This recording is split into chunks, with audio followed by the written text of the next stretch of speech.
All right, here we are, Saturday Night Live Zoom on New Year's Eve. Where else would we want to be? So we got some interesting things happening today on the board and off the board, and all kinds of things going on. And a lot of opinions, that's for sure. A lot of opinions out there. So we have the new year that is just around the corner, the new beginning, the 2017. It's going to be interesting. A lot of people are wanting to jump in and start their master fast. You got Gabriel is online too as well, and we got Matt.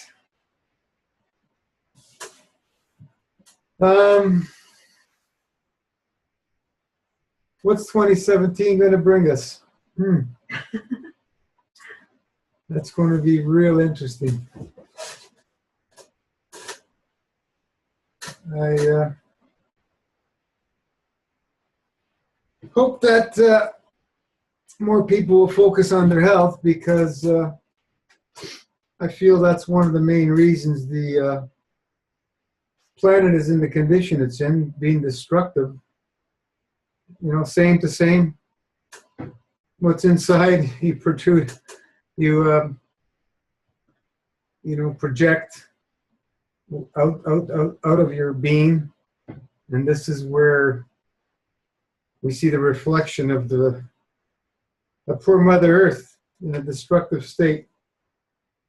It's pretty sad, but most of the societies will look at us like we're wackos. There's so much brainwashing out there. It's insane. Television programming. They even give it to you in plain English what it does. Television programming.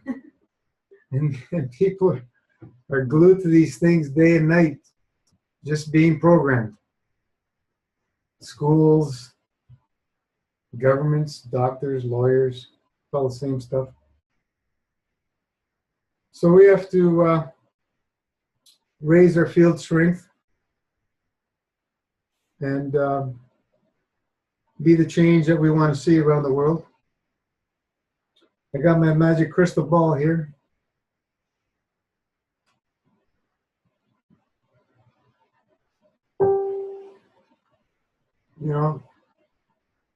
You can hydrate yourself with this. The more you give it, the more it gives you. The more you can receive. It's plasma in general. Open it up by giving, and then you can receive. That's all it is. There's a lot more people going into breatharianism around the world. A lot of conferences going on and so on and so forth. Very interesting. Everybody's got a little bit different perspective on what it is and why it works and all that, but at the end of it all, it's common sense. We're taking it from our atmosphere, the energies, from the universe, whatever you want to call it. It's all in a plasmatic state. And it's the easiest form of energy that we use, that we always use, since we were born into this matter state and before we were born, when we were in pure energy, plasmatic state. So all it is a remembering. We don't have to learn it, because we already know it, and we're already doing it.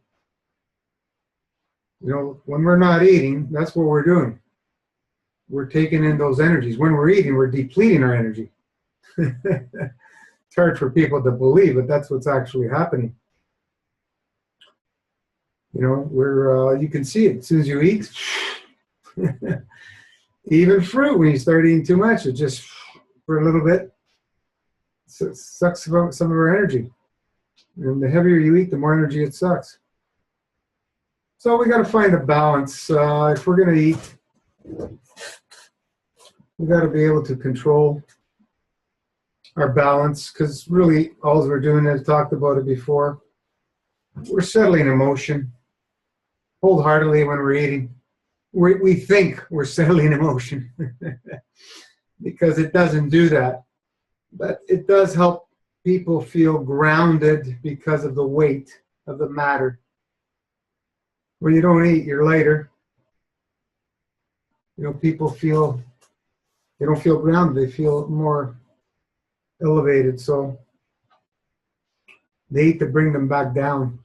Some people can't handle it, the lightness. It takes a bit of getting used to when you've experienced it, if you haven't, especially when you're around low field strength of energy, toxic people, which is a lot of where most of us live. We're all around people that are just full of toxins. We've all been there. Some of us are still cleaning up. We've got a long way to go. You know, doesn't matter where you're at. It's one day at a time. But you need to. We need to learn to tap in and remember what it's like to live on these plasmatic prana energies, some people would call it.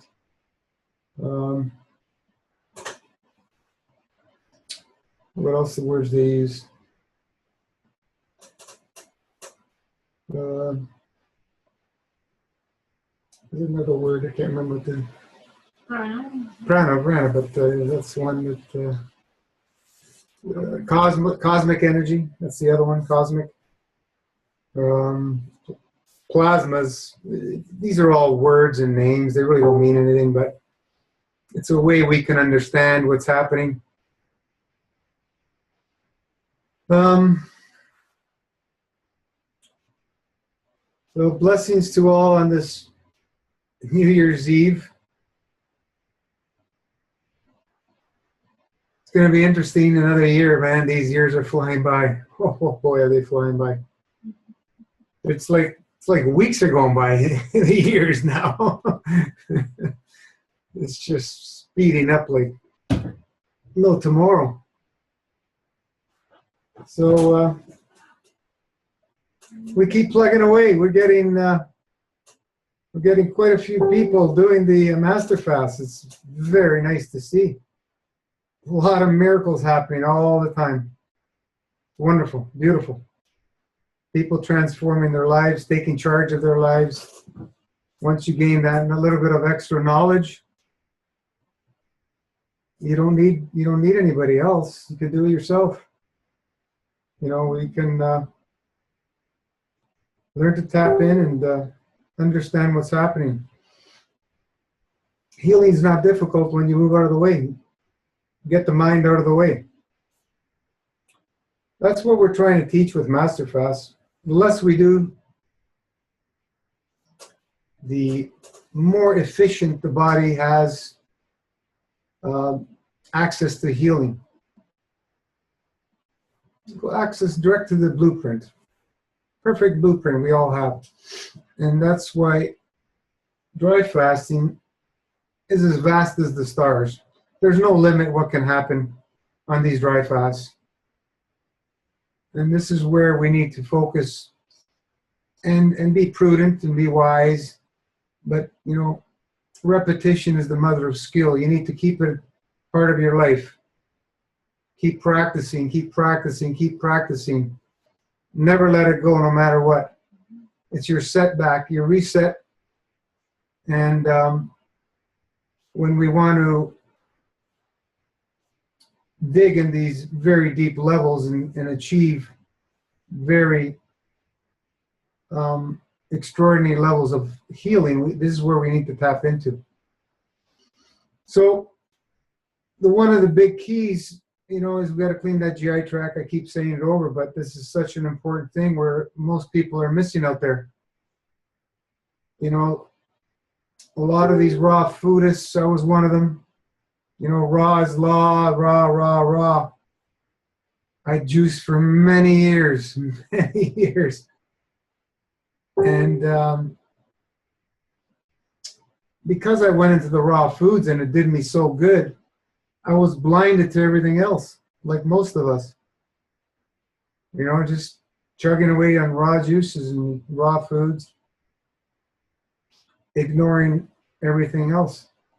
But they only go so far, these raw juices.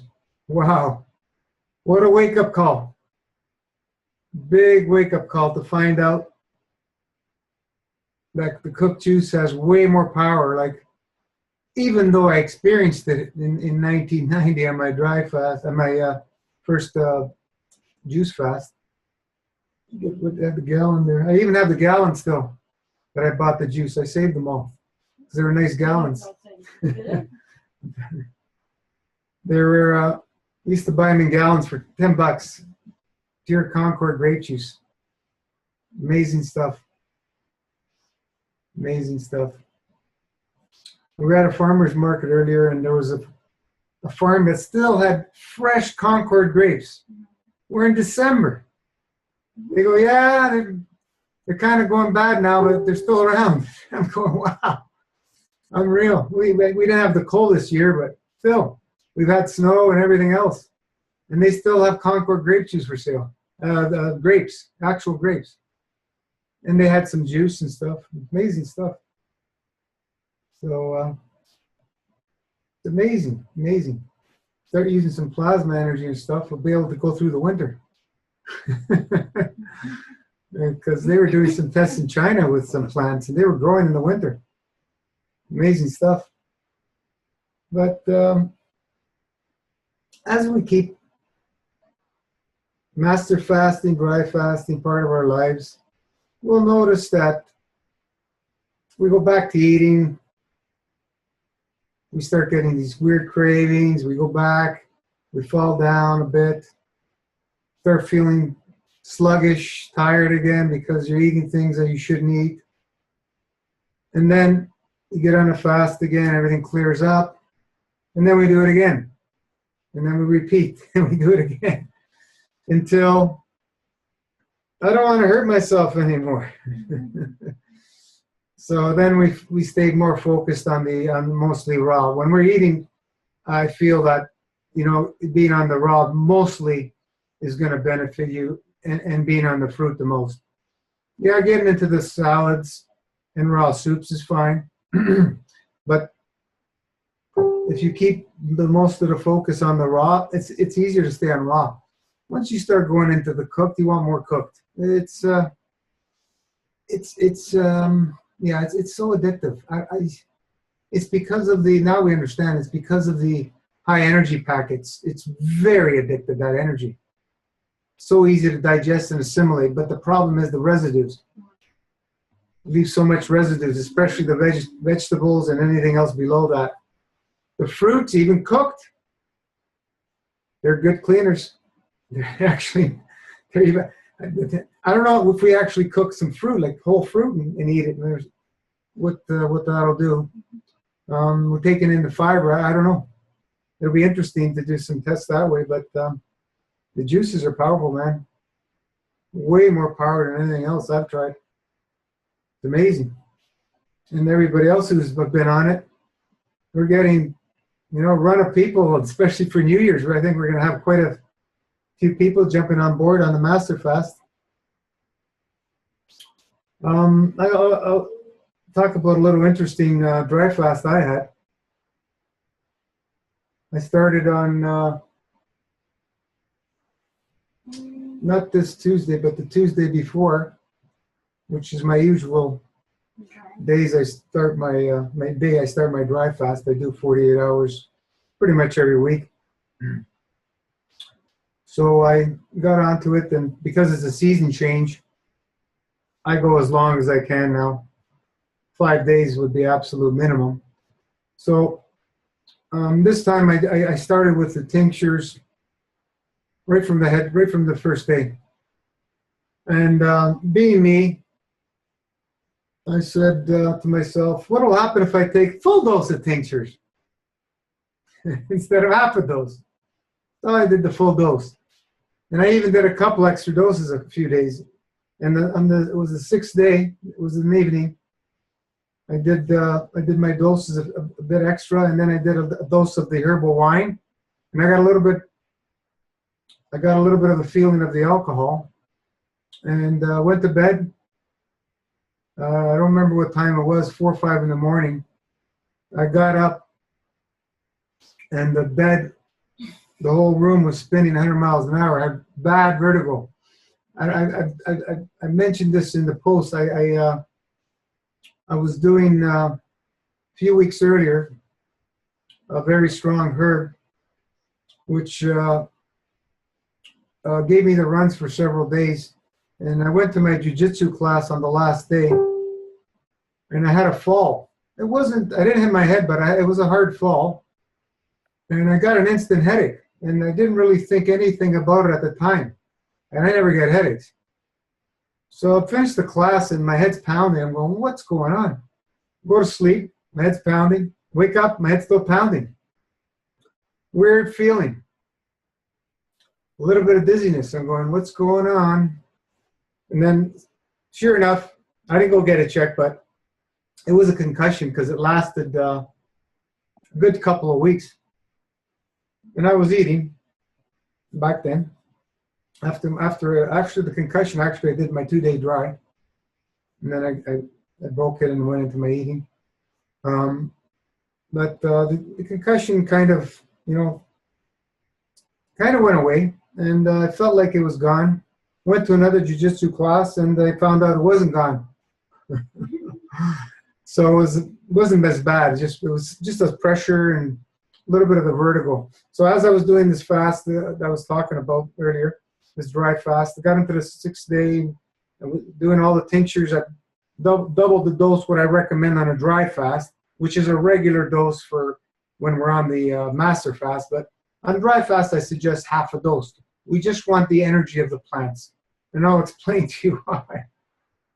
So after I wake up with this huge, really severe vertigo, I couldn't handle it. I tried walking, and I was literally grabbing on walls. It was that bad. Managed to go down the stairs, and I go, I have to break this. It's a little bit too intense. I wasn't freaking out or anything, because I just said, yeah, whatever. Body do what you got to do. You just learn to accept and embrace. So I started sipping on the juice. And then I made champagne and drank that. Started doing the breath work, sitting down. Everything started settling, but still pretty intense. So it was early in the morning, doing some computer stuff. Then the day goes on, and then that day we went to go do a sauna. It was I don't think I did yoga that day, did I? No. I didn't do yoga because it was it was too bothersome to move around. So we went to do some saunas, and go in the sauna, 15, 20 minutes till you had a lot of head pressure. Then go into the cold shower. Oh man, what a relief. So we did that several times, and it brought me a beautiful relief. Beautiful relief. So somebody's got their mic on.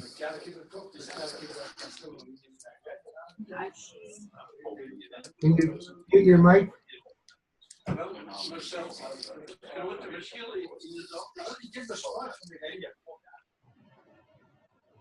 Okay.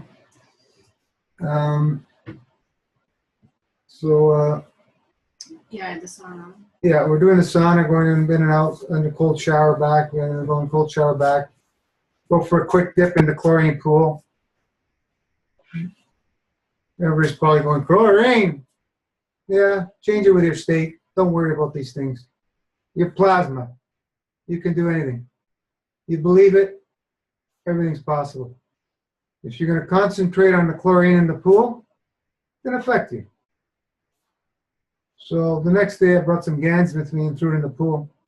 Give it some more assistance and help everybody else. So the next day I woke up and the vertigo was pretty much gone. Day after, completely gone. So it was, I broke the 6.5.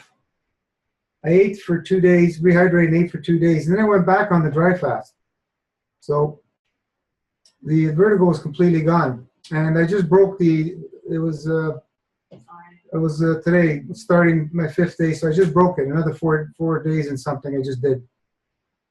I was going to go longer, but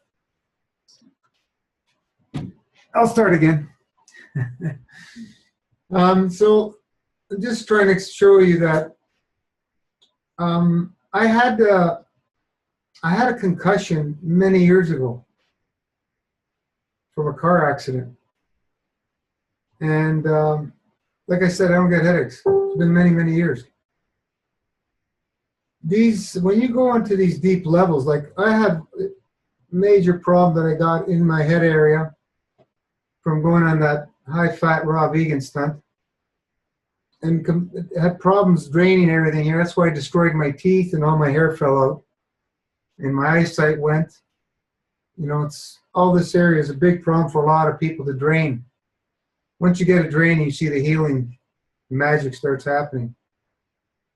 So, you know, this is why we start going into these dries, you know, back and forth and back and forth. You start doing these work, and things can come up from years ago that you never even think about, like old injuries or whatever. And all of a sudden you'll feel them again when you're on these deep healing fasts.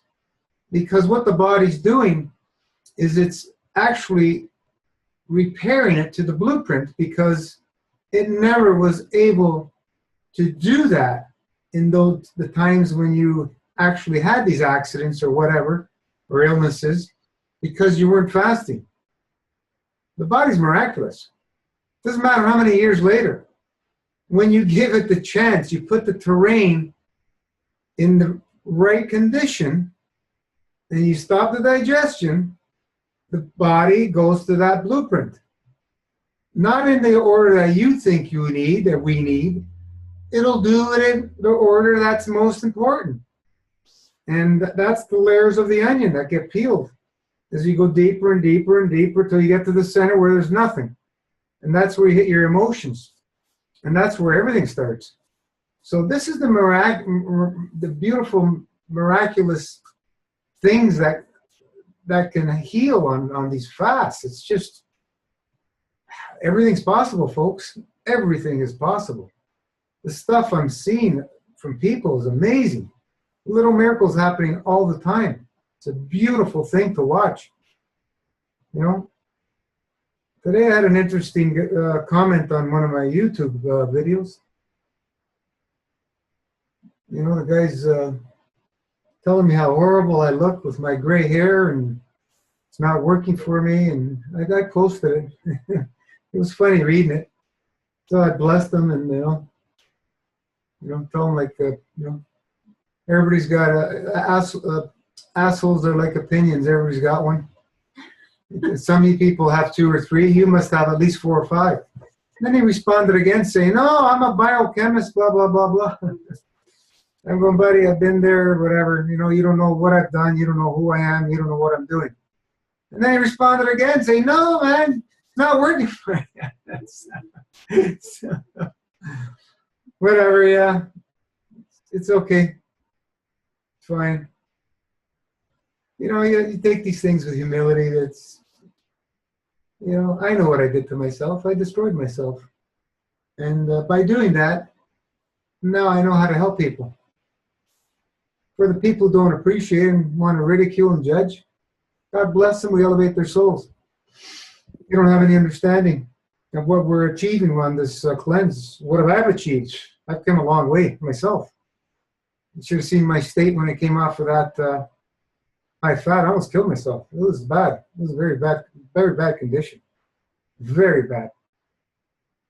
My eyesight was almost gone. I couldn't barely see it. Now I'm able to read most of the time without glasses, unless it's close, very close. But Before I couldn't do that. I have to wear glasses. And I've never wore glasses. I had 20/20 vision before. So, you know, things happen, but they happen when the body's ready, as it goes in certain stages to repair the most important things first. And all of a sudden you start healing, you know, eyesight or hair or, you know, pains and aches that you had for years. It just goes in stages, and it's just beautiful to see when they start reversing. And you don't have any more pain, no more nothing, and you say, am I feeling my body? You know, like, you know, this is the way it should be, folks. You don't want to feel anything. You just want to be. You don't want to feel your body. Feeling your body means there's something wrong. And that's what our senses are for. And when we pollute ourselves and plug up our terrain, we feel everything. We feel everything. And like in pain-wise, but we don't have feeling for our senses. Our beautiful senses, we have many senses, we have more than 5, are clouded. And this is what hides us from the truth, which is always in plain sight, as I keep saying. No, the truth is always in plain sight. Ask the proper, intelligent questions, the answers will usually pop up right in front of your eyes. Wow. And it's happening with people on the board. They're asking questions. Oh, thanks, but I got the answer. It's when you start asking intelligent questions, that's it happens. And or you will find the answer through somebody. Could be through a child, could be through somebody else. That's nothing related to what you're thinking about, but you get your answer. And that's the way I've learned, tapping into all these energies of information so we can learn. So, you know, that was pretty funny, that YouTube one. And then there was another woman on the Facebook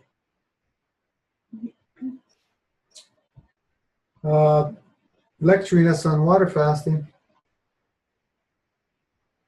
I will never recommend water fasting again, folks. Never. No way. Why would we? Why would we? We can do this for as long as we want. We can live on master fast. And you're tapping into the dry fast back and forth. There's just no comparison.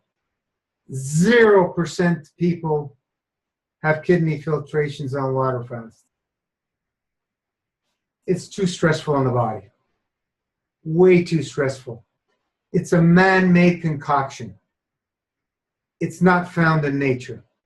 Animals do not water fast, folks. If an animal's sick or injured, it's not going to move around to go get a drink. It stays still and it dry fasts. Either it heals or it dies. That's the cruelty and the beauty of nature to carry on the strong species. Bears dry fast for 7.5 months.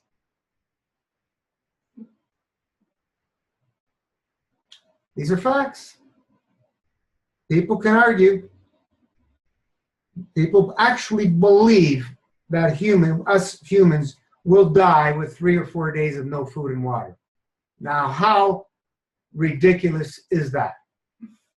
Seriously, folks. People believe that crap. People believe in the white jackets, what they tell them. You know, they'll run with their arms open, get their chest split open, total confidence in these white jackets. And never, ever even consider changing their diet instead of doing that. And we're the wackos.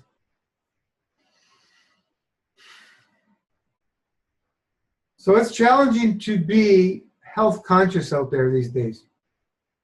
More and more of us are going that route, and it's a beautiful thing to see. Because when I started, vegetarianism was crazy. Then veganism was even more crazy, and then raw food is, what the hell? And I just watched them all grow and grow. Now you can go to any stores around here in Toronto and buy raw food this and raw food that and sprouts. It's all available. Beautiful thing to see. People are expanding. And that's what happens when you become and live the change you want to see. As more and more of us get into these high, I don't like saying high, into these expanded areas of healing, very, very expanded areas, it multiplies. And you know, we got people all over the planet on this thing. It just boggles my mind how this thing has grown. I never ever expected this. I knew it could help people, but wow. Very, very humbling to see a lot of people getting what they've gotten. And we got some superheroes on here. We got Gabrielis. God bless you, my brother. I've learned so much from him and everybody. You know, Maren in Germany. Oh man, God bless his soul.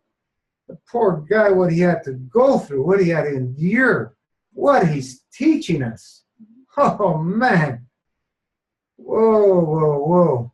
I'm still going through it. Yeah, so many other beautiful stories we hear. That's the only thing that keeps me going. If I was doing this for money, I would have stopped a long time ago.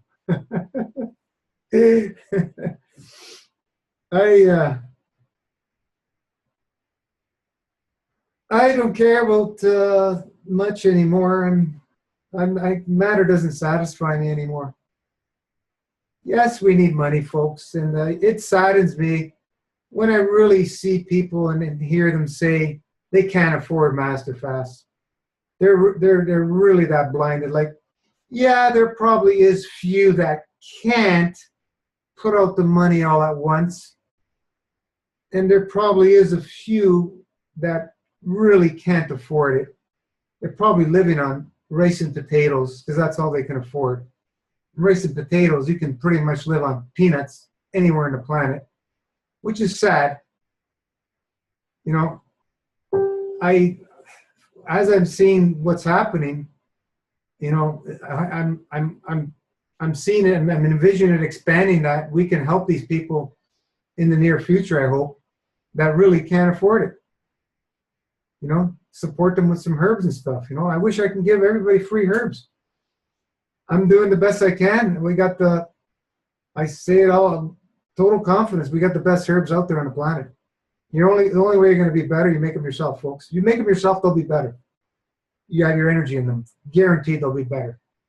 You're not going to find this quality anywhere unless you're getting them made to these standards. It's unheard of. My friend has been in the business a long time, and it's sad to know what's going out there, even in the herbal business. It's all scam. It's all diluted. Paying for water and a lot more money. Very diluted products. I could do that and still sell it at the same price, because our prices are cheaper even compared to the more diluted ones. But what's the point, folks? Seriously. Make a few extra dollars, what's that going to do for me, my life? How is it going to empower everybody else? I could help more people to give them more herbs, but that's not what we're going to do. We're going to keep it the way it is. The standards is that the highest level that we can make them. And we're going to keep sharing that wealth with people that want them. A lot of people, most people are not buying from us. I get a few orders a week now. You know, it all went, it's all by word of mouth. People who are on them, and they've tried other herbs, they know what the difference is. It's night and day. There's just no comparison. And especially when you're fasting, their herbs, they do their magic, man. It's That's why they are essential, essential, essential on Master Fast. I won't support anybody if they don't want to do herbs. Sorry. Please go to another page. We don't support juice-only fasts. It's not worth it. If they're doing a raw juice fast, go for it. You don't need herbs. It doesn't have any power. You're doing the cooked juice fast, you need herbs. It's too potent. You may get one or two guys doing it, and they may have no problems. But I don't understand why people would even want to risk.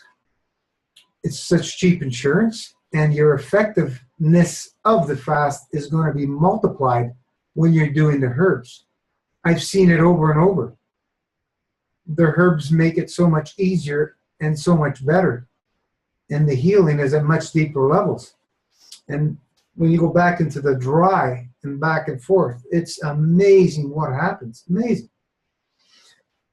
Like I said, we're tapping into the blueprint, to that perfect blueprint. Each and every one of us has a perfect blueprint in the ether. Perfect. Even though we're not born perfect. How beautiful is that? That's just amazing. And to be able to tap into that at any time you want, just magical. It's truly, truly magical. I'm really loving how the page has become. Like, we have, we got excellent support, and so many people have said it's the best page, best support page.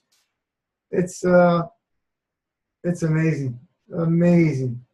We got a beautiful team of admins they bend over backwards to help people.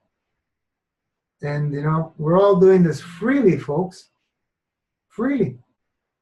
I spend a lot of hours on that page. I try to read every single comment. I miss some because it's getting big, but I try to read every one. I scan through, I've even taken speed reading in the past. I knew there was a reason for it sometime in the future. Everything I did in my life is inside Master Fast. And I did a lot of things, a lot of studying. I studied a lot of marketing, but I don't do any marketing. Right now I'm just sharing. Like, I'm not talking about in school. Like, always in the past thinking about making money and everything. I don't give a crap to it. But it's everything that I've learned, It's all part of Master Fast. From all the teachers, from all my experiences. We have beautiful teachers out there. Dr. Morris, God bless his soul. He's a master at herbs, master. Many other things, great healer. And there's quite a few others that I've learned from. Arnold Herrick, my first books, I got them over here. Mm-hmm. One of them somebody stole from me. They never gave it back, but what are you going to do? That's the Arnold Herrick Muccoid Diet. First book I read, 1990. Makes sense to me. I got to start doing something like this. Started fasting a little bit here and there, a couple days here and there. That's how I started. Then I jumped in the 40-day Concord grape juice fast and really did a number on myself. It was a crazy experience. Over 2 years to get myself out of that issue, out of the issue with the kidneys and stuff. Mostly bedridden. Pain on a level from 1 to 10, 15. I wouldn't wish it on anybody. I would see stars, especially when it rained. I could tell people exactly when it was going to rain. It was quite an experience. Electricity flowing with pain. Most of the time I had to be bedridden. But I pulled out of it. It took me many years to get rid of all that residual pain. Until I decided to go 100% raw in January 2000 is when everything really started getting a lot better. Then getting into the sprouting with the ocean water. I used to grow everything with ocean water. I've shared that. Very powerful. If you're going to grow your own foods, grow with ocean water. But now we have plasma. Make ocean water plasma GANs and feed your plants with it, folks. The energy of the food is out of this world. The taste, the aromas, shelf life, everything is expanded much longer. And you'll eat less of them. Like the experimenting we've done on animals, they eat much less. A cow that will graze on a land for hours a day. When you spray their field with ocean water, the cow will be only grazing a couple hours, 3 hours max. There's a difference. There's a big difference in the foods we eat. So if we're not able to get that quality from what we're buying, now we know my wish is my command. Elevate the soul of any fruit or other food that you're buying, any greens, any vegetables. Elevate its soul. Thank it. Thank the tree, the plant that grew it for you. Elevate its soul. And in doing that, you've just brought the level of that, what people call nutrition, which is bullshit, to a much more expanded position. So when you take that in, it will balance you out much better than if you didn't do that. Practice these things. And if you do that, I promise you, you're going to eat less. It's the same thing as when you're doing, when you're growing your own sprouts and foods and stuff. You're putting all your intent into it, putting the ocean water and stuff. Yeah, all these things will help in the matter level, but it's more than that. The intent, your emotion, is the key to everything of what Master Fast is. The matter things are an illusion, folks. They are an illusion. It's something tangible to justify our existence. We don't need any matter. We don't need any matter. Any one of you can tap into this, and you're not here.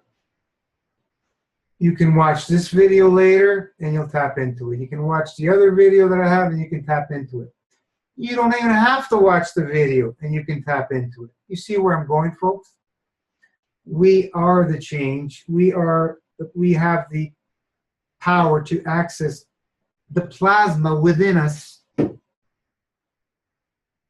Pure love, which is the highest field strength. Pure love. Keep that plasma love flowing. This is what it's all about. You affect people. Listen to the stories people write on the board, that they have so much challenges when they're out and about with family members, friends, and society. You've all read them, I'm sure. They get blasted because they're too skinny, this, that, or the other thing. And people start telling you you're going to kill yourself, or whatever you're doing is not working. What's happening, folks, is your field strength of plasma is so intense. Their spirit is taking that on and feeling it, and consciously they don't know what's happening, but their spirit feels it. And their spirit and their conscious level, because it's such a low field strength, they're fighting each other, because the spirit wants the matter, the physical body, the emotion, to have a taste of it and make the changes, but the person is not ready. So they fight us. They resist. And all you got to do is elevate their souls, love them and embrace them, and don't waste your time explaining. say, I feel great, I feel amazing, I've never felt better, and change the subject. Because their spirit has had a taste. I look back, when I started this, I wanted to tell the whole world about, fast this, that, everything, trying to push it on people. It doesn't work. But later I learned, give somebody some information. If their ears open up and they start asking a couple of questions, I'll give them some more. And sometimes they'll keep asking, sometimes they stop. Well, I found what happens, that's like planting your seed. Maybe next time you see them, they actually will ask you something beforehand, before you even bring anything up. And they want to know a little more. So you're watering the seed. And then you don't hear from them again. And this has happened several times. And maybe in a year time, they might change. Maybe in 5 years, they might change. Or maybe in 10 years. It's happened in every case. 10 years later, I got to do this. I got friends that are all in pain and suffering, all the same ages, and they don't change. We got a couple of them that change here and there, but and I made a lot of new friends into this lifestyle. But it's amazing what happens when you tap into this knowing. Like the breatharianism, I seen somebody posted. There's like 30,000 around the world. Who knows? Maybe more. That's a lot. It's a lot. It's a growing trend. Some of them are drinking. Some of them are part-time. Yeah, some of them are eating part-time. Like I can consider myself part-time. And anybody who's practicing dry fasting, you're part-time breatharian. You can consider yourself part-time. Even people who are eating are part-time. Every day they're part-time breatharian because you're not eating all the time. But, when you're practicing 9, days a month, not eating, not drinking, you're living as a part-time breatharian, whatever term we want to call it. We'll use that term because that's what it's known as, I guess. So, yeah, there's many doing it, eating, 1 or 2 meals a week, 3 meals a week. There's some not eating anything. They're just drinking, or some are doing smoothies, which is eating. Some are just drinking juices or teas. Some are just drinking water. And some are doing that part-time. And then there's the few, the real true pranic, breatharian, plasmatarian that are living on pure plasma.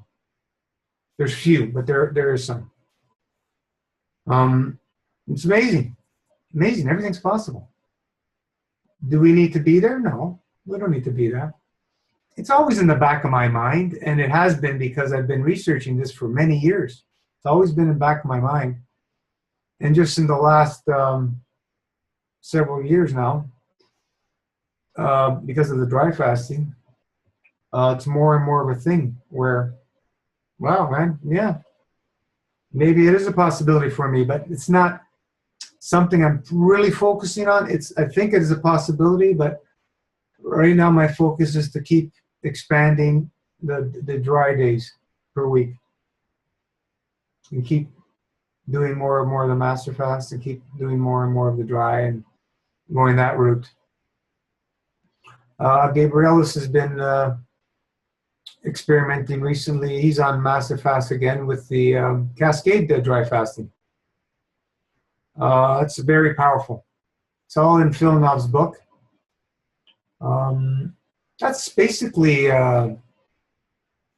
how master fast is designed to some degree. If you see it, it's just spread out more, not as aggressive, because it's set up that we can have anybody jump in master fast. I don't care. Right from a side dive, bang, right in. Get the transition stuff out of your minds. We don't need them.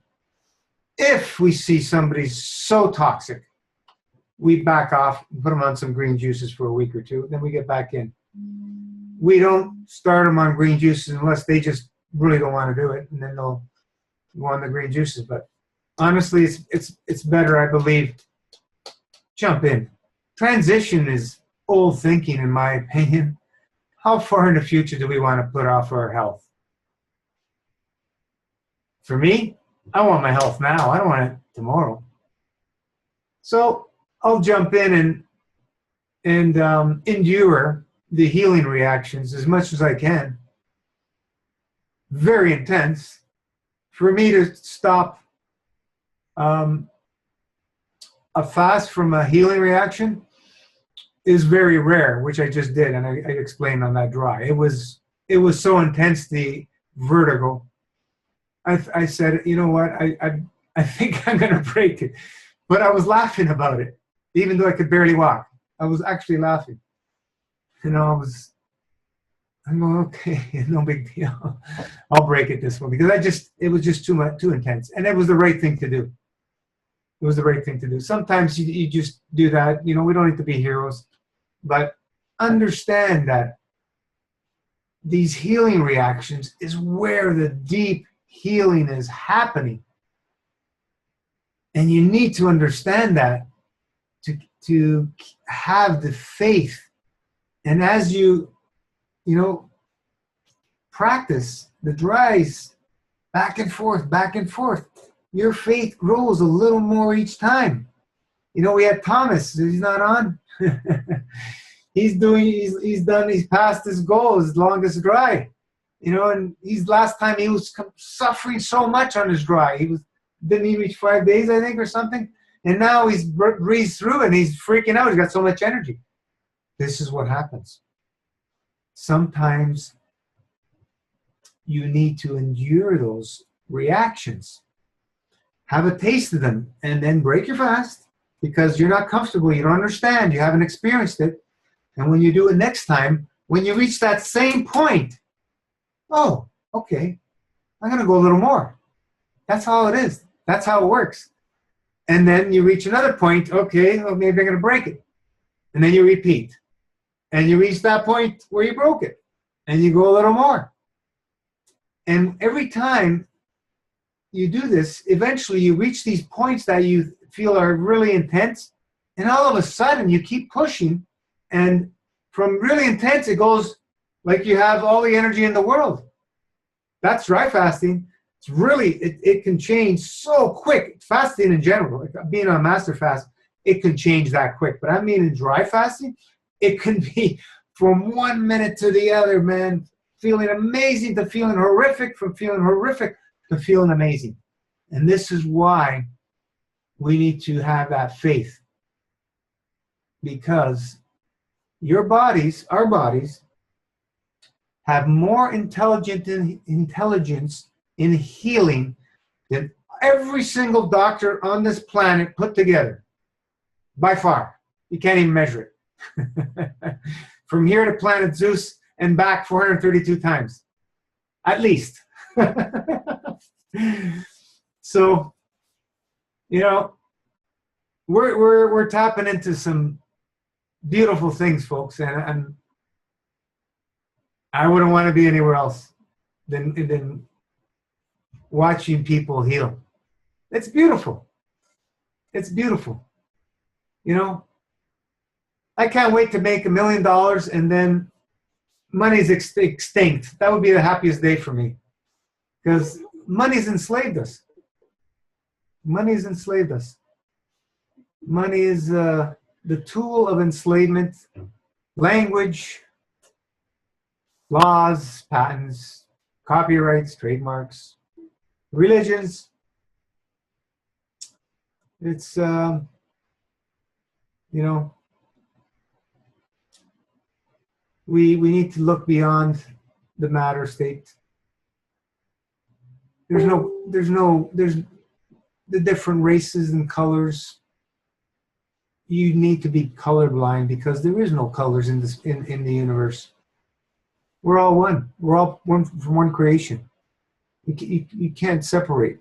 It's all an illusion. You know,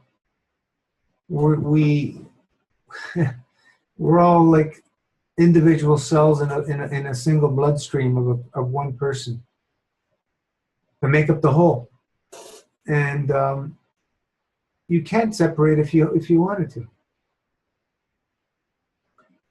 You know, the day will come where the lion will lay with the sheep. The animal kingdom is a reflection of our emotion. And that's why animals eat each other. I have no doubt. No doubt. So the day will come. Will we see it? I hope so. But the day's coming. We're getting changes. The more negative, the darker it seems, the more positive and brighter it gets. You can't have one without the other. And you know, there's always going to be the effect of balance. You can't stop that. That's plasma.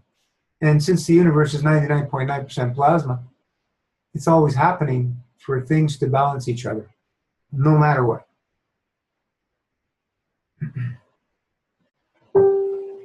So I was talking about the cascading. It's very interesting on the dry fast. Dr. Filinoff, he came up with that. So yeah, I read that book a few years ago. It's not a great read because it's Google translated, but you get the gist, you get the understanding of what he's talking about, and that's pretty much where I learned most of the dry fasting. I had a concept of it from Arnold Ehret's book in Muccoid's Diet Healing System and Rational Fasting, because he specified and talked about the less you drink, the more aggressive the fast. And I used to do them in the past, you know, stay without drinking and stuff, without knowing about dry fasting, the terminology. I experimented with these things over the years. But when it was brought out in a table in the format as Filinoff wrote it, there was a greater understanding from it to what we know now. And there wasn't much on the internet. There was maybe 2 or 3 people talking a bit about dry fasting, not many views. And then I started doing videos on dry fasting. My first couple disappeared off YouTube, gone, 2 or 3 of them. They were almost 2 years ago. Anyways, we started doing that, started sharing about the master fasts, and look at dry fasting now. It's become a common thing in the alternative healing, natural healing world. Just a little over a year ago, 2 years, was hardly nothing on it. Now there's all kinds of people posting videos on it. It's just beautiful. It's the same thing happened when in 2000 when I went raw. There was nothing. I think I remember 2 or 3 raw food websites in 2000, folks, when I started. Literally 2 or 3. David Wolf's was one. I think it was John Kohler was the other. And another one. That's it on the whole internet. Punch in now. There's millions. It's what's going to happen with dry fasting, and it's happening with master fasting. I've been told by the realms. It's not. When I was at when the Master Fast Facebook, I was in Italy, was at 100 and something people. The realms told me, be ready. I didn't understand what it meant, really. And then it went to 1,000 slowly, and then it went to 2,000, 3,000, 4,000, 5,000. We're over 6,600. The numbers don't mean much, but the field strength of the people that just visually saw Master Fast is all we need. Less than 5%. 5% would be absolute max of actual doers in anything. It's usually between 2 or 3% of doers, people. So the numbers, they don't really mean nothing, but at the same time, the more people we've touched, the more people will do it. The more people do it, the more people will do it. And the more people who do it, the stronger the actual cleanse becomes. If you're comprehending what I'm saying, has nothing to do with matter. It's the emotion and intent that's doing most of the work, folks. We're using the matter, and we need the matter to justify our existence. But most of the work is coming from the strength, the field strength of our master fast system. It's not mine, it's ours. It's patented, copyrighted, trademarked, and I released it to the world. It's nothing to do with me. Thomas joined us. Hey, Thomas. So, Thomas, can you share your experience on your dry fast, please? Can you hear us, Thomas? Turn your, you got to turn your, Is he muted? probably. He probably doesn't have a sound on. He's trying to figure it out. Okay, we'll come back to him. But this is, I hope I've conveyed the message a little more clear as we're entering the new beginning. 12 o'clock, for some of us, we're already in the new year. Just an illusion. But 2017 represents one, which is the new beginning, folks. I hope I've really conveyed what Master Fast is. That's what Master Fast is. It's not about drinking juice. It's not about taking herbs. It's about strengthening the field strength so we can all benefit from that strength of the unity of what it is. You're going to see more miraculous healings,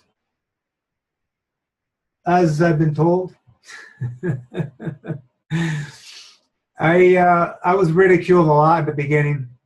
Some of you that have been around from the beginning know I was ridiculed a lot on cooked juice, a lot. Gabrielis was there from us from the beginning, and God bless your soul, Gabrielis. He stood by and supported me. He was one of the few from the beginning.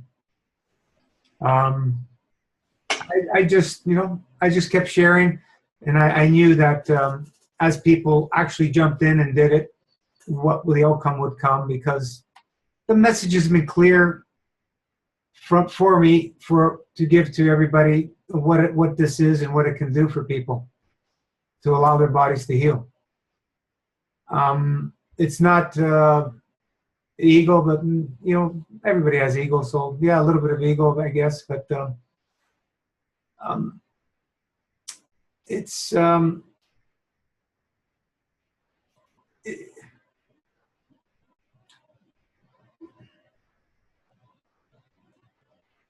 seeing something that you've been that you had messages given to you being manifested the way that you've been told. It's a pretty amazing thing. Pretty amazing thing. It's like when you write your goals down and you look at them several years later. Holy mac, happened exactly as I wrote it. It's happened to me a lot of times. But this was message coming through the angelic realm of what Master Fast is and what it's here for and how it can help people. And as people started doing it and the results started coming in, you're getting this information, these messages, but at the same time, coming from how we grew up, we don't believe much, right? So when you start seeing it manifested, it's just amazing. It's amazing to see people healing. And then they just started coming in more and more, and just miraculous healings, you know, miraculous healings. You guys have read most of the stories of what's happening. So, you know, I absolutely applaud everybody who shares their experience with us on the board and on the calls we do, because this helps so many people. So many people, like with me, for example, a lot of people can't relate with me, especially the way I write. I'm too direct for some, but I need to be that way. I don't have time to waste. My information is for the people who are ready, and if they're not ready, they got to go. And there'd be other people that my message goes to them, and maybe the person that couldn't handle me can get it through somebody else.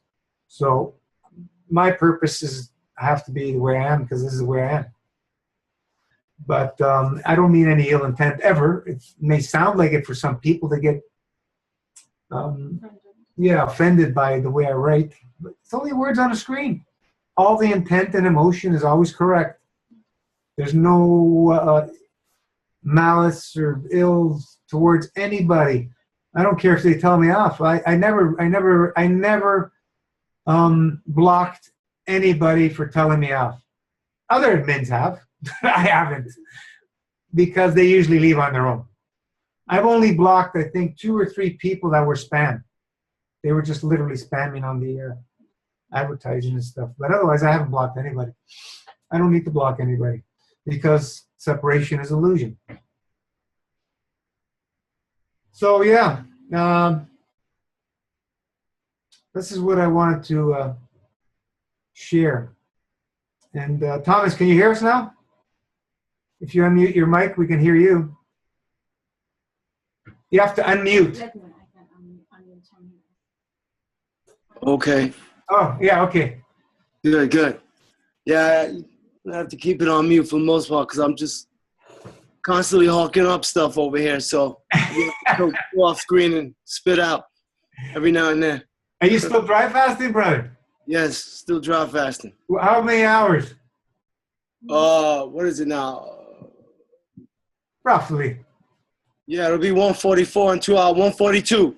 So you've blown by your last record. Well, yeah, my last high was 121. See how things change, my brother.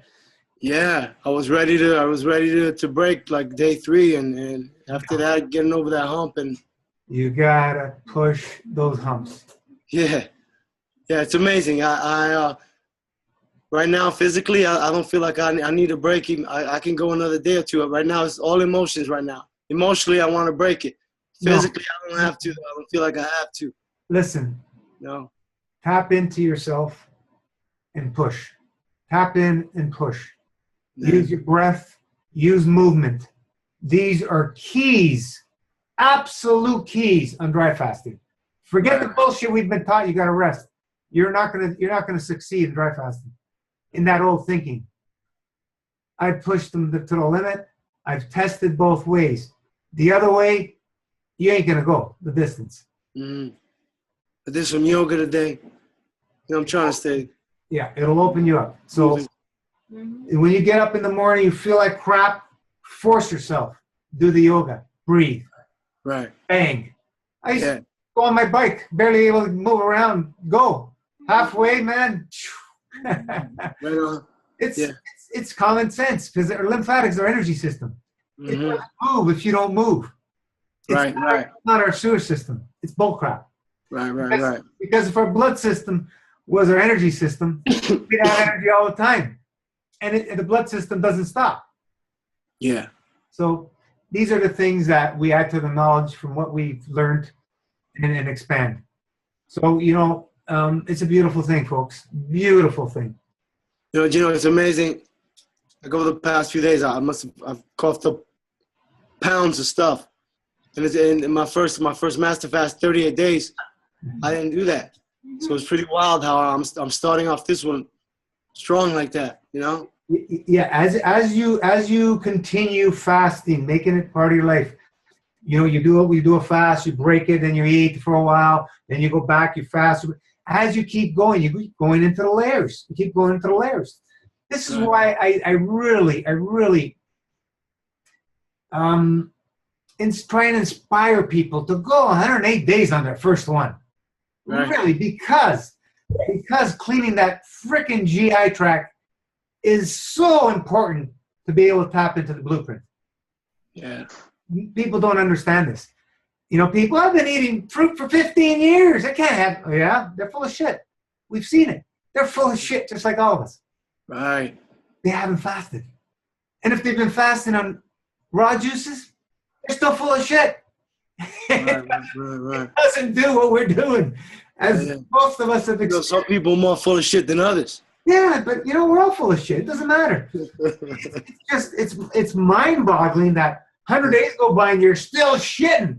Yeah. Still stinking. Where the fuck does it come from?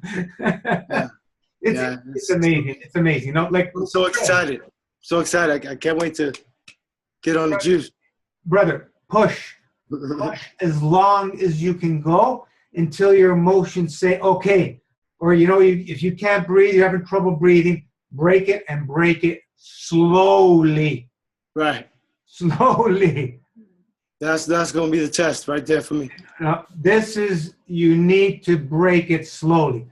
Yeah. This is where people can get in real trouble on long, dry fasts, breaking them incorrectly. Even we've seen on the master fast, breaking them incorrectly. Nicola, I love you. I praise you. You guys read about her story. I wasn't pointing fingers at her. I have to be clear how important it is to break long master fast, dry fast, or whatever correctly. Folks, it's of the utmost importance. If you're going to want to cheat, make it some cooked veggies or something. Not meats or junk foods or salts. You can pay the heavy price of severely damaging or death. Not a joke. People die eating, smoking, drinking, walking across the street, going to doctors, taking drugs. Death is a real thing. But there's ways you can do it quicker. Right. Breaking the dry fasting correctly or breaking the master fasting correctly. And you know what? I was lucky when I did my first 38 that it was only 38 days the way I broke it, because I imagine if I'd be in 90, 108 days and breaking it the way I did, I would have been in a lot more trouble than I was. Yeah. You get into wasn't sure that I didn't get hurt that bad. Yeah. It all depends on the state of the health, how old you are. Everything has to do, but when you build up edema that bad, what I call it is hydraulic lock. There's so much pressure that the organs can't function. So what happens? Your heart can stop, kidneys can stop, whatever. Any organ can stop. There's too much hydraulic pressure. If you guys know what hydraulic. And there's pain too because it pushes on the nerves. Like my dad, God bless his soul, he had congestive heart failure, 2 valves weren't working, and the kidneys start failing when the heart doesn't pump. And he was going through that, edema and stuff, and he got into these horrific pains that he would jump out of his seat, how much pain. Like it was crazy. And, poor guy had to go, no matter what drugs they get, it wouldn't go until we can get the edema flowing out of him. And, he didn't want to fast, God bless him, but anyway, we were trying to do our best with the herbs and the fruit as best he could. But, with living with my mother, going back to her food and everything, couldn't get his situation under control, and he passed. But that hydraulic lock is a real thing. Like it's a very dangerous situation. And what's the best way to get out of it? Drink a little bit of juice for a day, enemas, clear the bowels, dry fast, get it out of you. And maybe I would probably do some tinctures for really help the kidneys and stuff. So it will start pulling the water out of you, because you don't want to be going to these these situations, folks.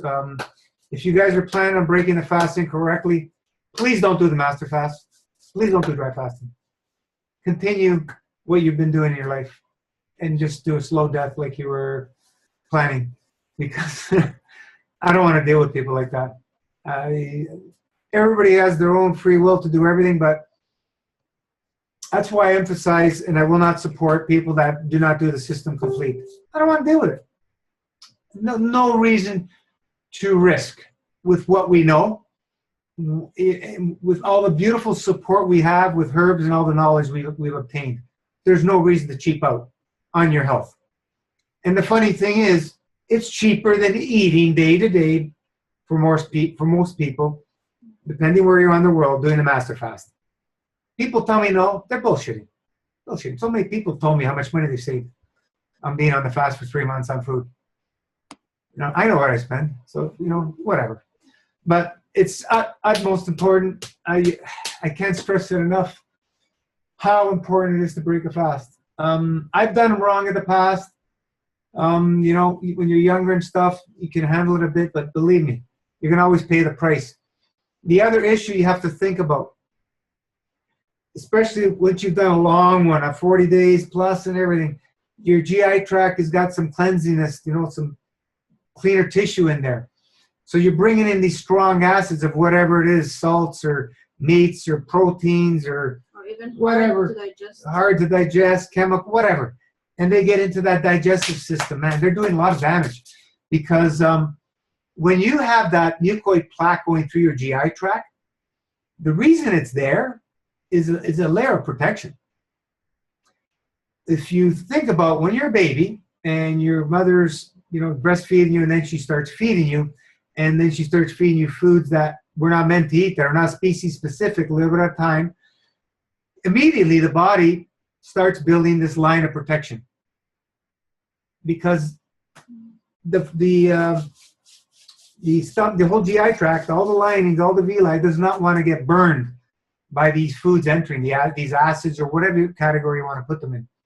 So the body builds this mucoid plaque. It's through the foods that you're eating and through its own state.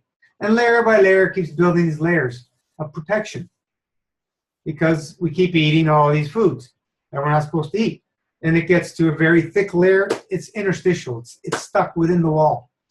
And it's a line of protection. So when you do these long fasts, you remove all that line of protection. And you go back to eating those foods, it's a danger zone. It's a danger zone. So I hope I've conveyed the message of how important it is to break the fast. Let me shut this heat off. It's too hot in here. I hope I've conveyed the message. It's very, very, very important. And so if you go back to your old way of eating, if you don't kill yourself, the body will start building that layer of mucoid plaque again, little by little. It's going to take time, but as you continue eating those foods, it will build up another layer of mucoid plaque. It's what it's done. The body is doing it to protect itself.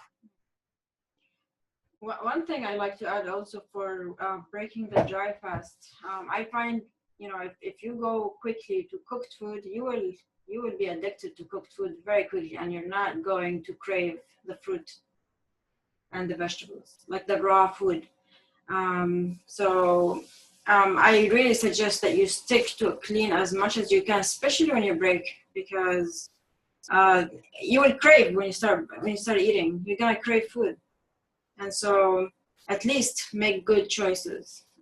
Make good choices. Be aware of your choices when you break your fast, because you're going to want to eat, and you don't want to eat all this heavy food. It's going to affect you big time. Yeah, so it's addictive, the cooked food, I find.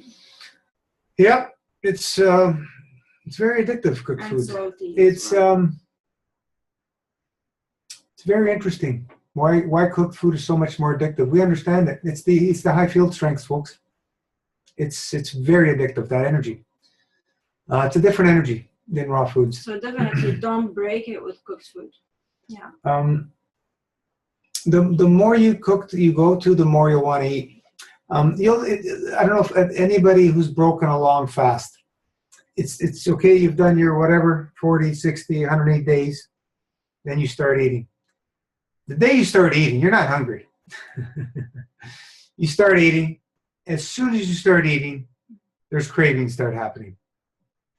But if you tune into yourself, you're not really hungry. But you continue to eat. And that's the problem. Right away, we start having these needs to fill something. We feel that something's missing. It's not hunger, folks. We've smashed the nutrition code out of the water. It's bullshit.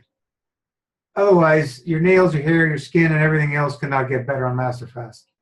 Because nutrition-wise, there's some there, but according to their teachings, but there's not much. You know, you got the herbs, you got the juice.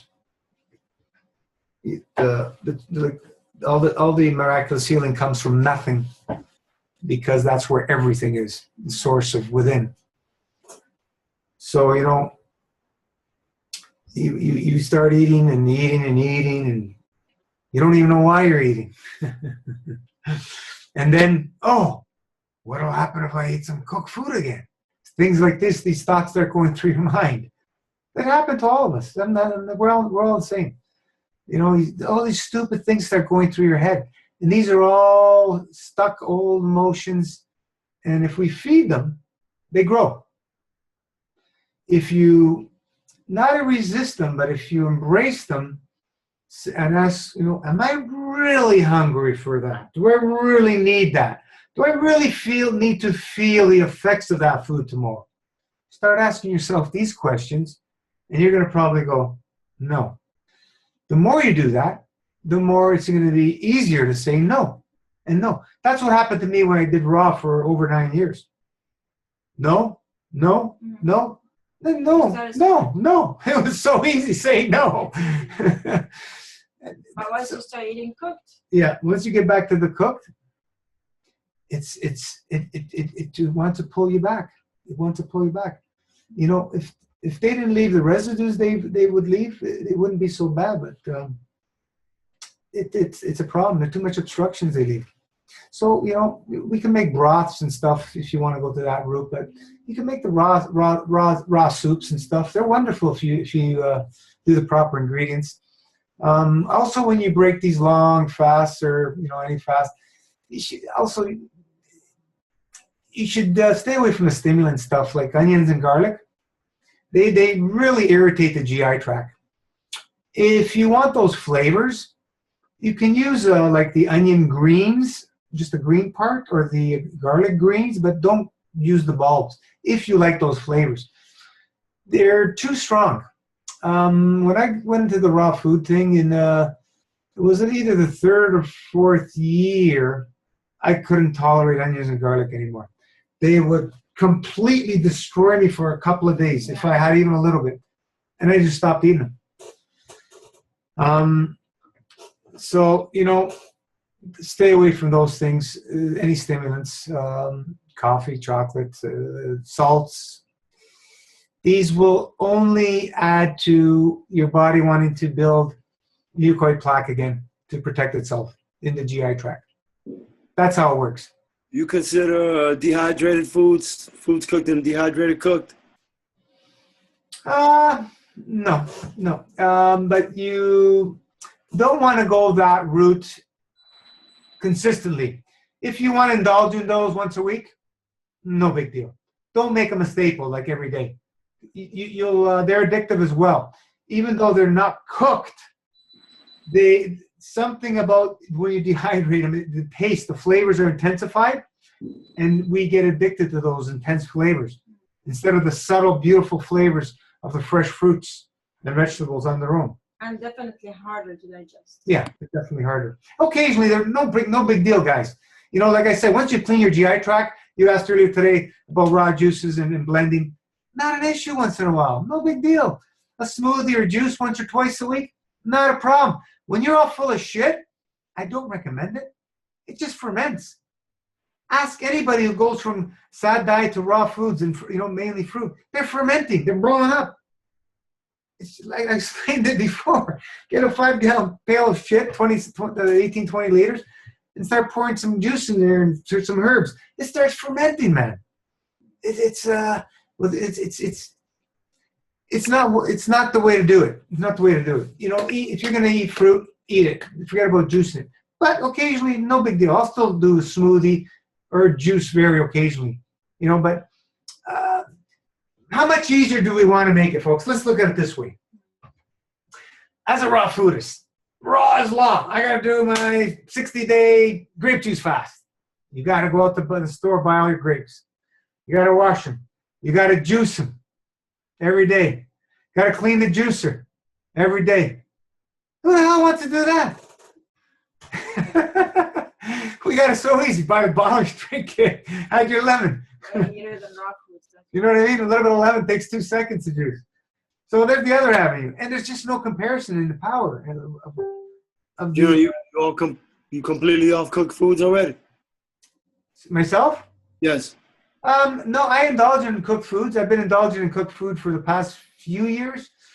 I mentioned this before. After I did that, the high fat thing, it really screwed me up emotionally. Really screwed me up because my whole belief was in doing it was to better myself, and then I just went completely clogged, blind, dumb, deaf, and stupid.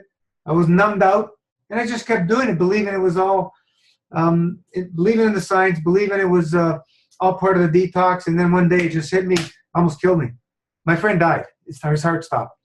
So, and a couple of other my friends, they were starting to experience really negative stuff from it either. I was lucky because my constitution's not as strong, so I got hit the hardest. But it taught me very well. Taught me very well. So now I know. Now I know. So that's why, you know, I have to have fruit every day. I have to have my fruit. If you don't have fruit every day, you're going to see your bowels will start getting sluggish. And then you start eating more cooked food, your bowels will be more sluggish. If you honestly stay on only fruit, just fruit, right after a long master fast, you're going to have amazing bowel movements because your bowels are going to be stronger. If you've done at least 40 to 60 days, your bowels are stronger. Even if you've done enemas every day, they're going to be even stronger. Never mind the myths, the bullshits that enemas and colonics are no good for you and all this crap. Bullshit. You're just exercising the muscle with water. Like I said, we've broken a lot of myths out there. You know, coffee enemas, yeah, I don't want to be doing those. I've done those in the past. They just burn out your whole colon. It's pure acid. And that's why it purges the liver, because it's such a strong acid. We know better. You know, and we still got people coming on the page advocating these things. You know, the Gerson therapy. You know, we have, what's her, Mary? Somebody who did it, yeah. Somebody she was on that call a couple of calls ago. Linda. She's a nurse. She did Gerson for 8-9 months. She had the cancer on her kidney, right? Tumor on her kidney. It's gone. Mass fast. And she did the Gerson for 8-9 months. I think she mentioned no changes, nothing. She gets on a master fast, starts shrinking right away. She's on their second one now. She did 90 her first one, and she started her second with her son and her daughter as well. Amazing. And now she's helping people. She's an ex-nurse. We got a few ex-nurses on our page. And nurses. And, yeah, it's funny. But this is the beauty of everybody sharing their experience. It only helps us all, folks. Every little experience will only reinforce and make it better for all of us. So I applaud everybody who shares all their personal nasty details. The more nastier it gets, the better it gets for everybody else. I think we're all seeing it happening. I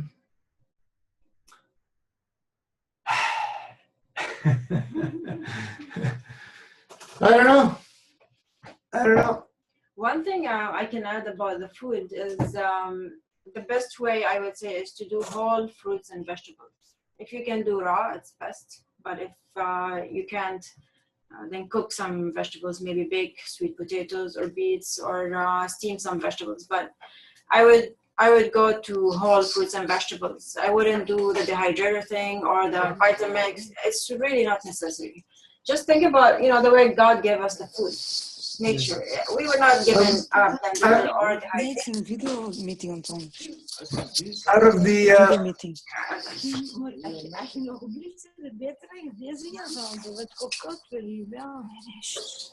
Yeah. Out of the cooking, let's go to that, because some of us are going to eat cooked. There's no big deal if you're going to eat some cooked, no big deal.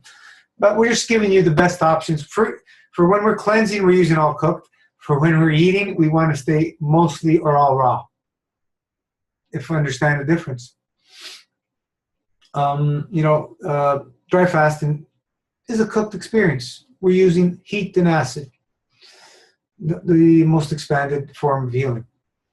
And everybody can argue the fact, but it's not alkalinity to heal you. It's the strongest form is acid, if you're looking at chemistry. But we're not. That's looking at matter state. I've explained before. We're tapping into our blueprint. If you're going to go to cooked, lightly steamed, or you can even bake any vegetable, like a baked beet. Baked beets are better. Potatoes. Mm-hmm. Sweet potato, yam, okay. Baked beet, it's got more power because it's more of the herb. Yeah, I heard beets are roots, whereas potatoes are tubers. They're not even roots. Root vegetables. Yeah. They're not Yeah. vegetables. So a baked beet would be a better choice. You could even spinach and stuff. You can lightly steam it or bake it. Sometimes put it in like a foil, put it in a small oven, and you can bake it slightly. Which kind of steams it. So these are those options. If you wanted to make a broth, you know how to do that. It's just like making a tea, and then you strain out the vegetables. It's better doing it that way, that you don't eat the cooked fibers because they're more obstructive than the raw fibers. Even the raw fibers are obstructive, not as much as cooked, on the vegetable side especially. If you another thing, if you make a good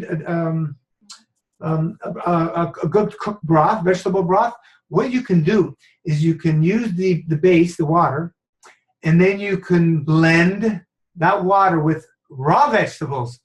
So you have the flavor of the cooked broth, which we're all addicted to, but you have the food, the fibers of the raw food. You can do that. So there's many things you can do, folks, to try and keep it more on the raw side for when we're eating. But when you're actual breaking the fast, no matter how long, try and stay even a month on just fruit and some green juices if you want. Some people need green juices to ground themselves. Some people can't handle green juices. The options are there. It's not written in stone. The options are there so you can pick and choose with the needs of your being, the needs of your emotion. Some people need to be grounded. I broke my long one with the fruit, and then I was craving the greens, so I went for the greens. You have to listen a little bit to your body. So, we have a lot of options. You could stay on the hybrid. Keep doing the juice, everything the same, and then do one meal at the end of the day.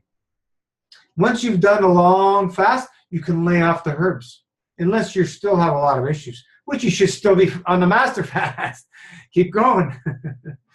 Keep finishing healing. Some of us need more than 108 days. Most of us do.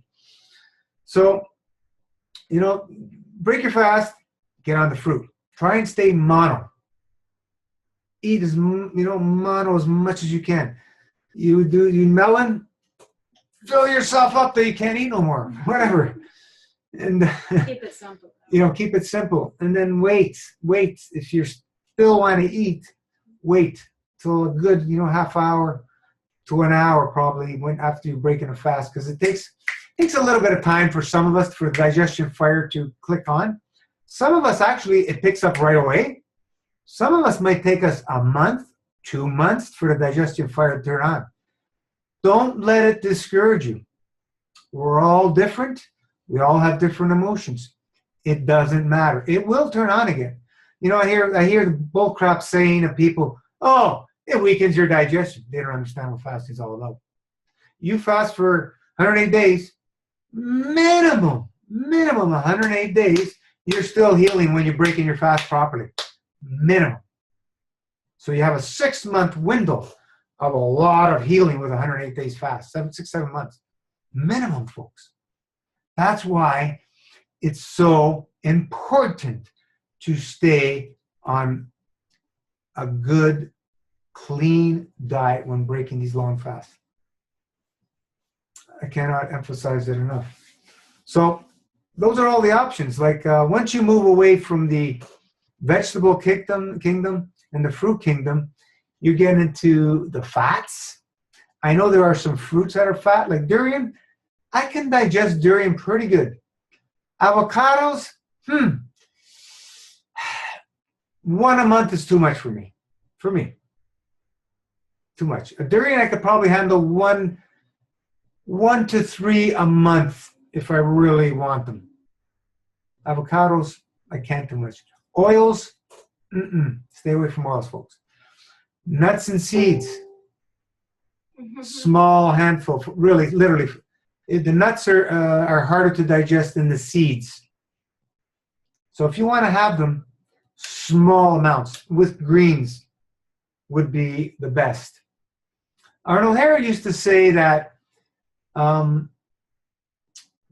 nuts and seeds digested best with dried fruits. I don't know.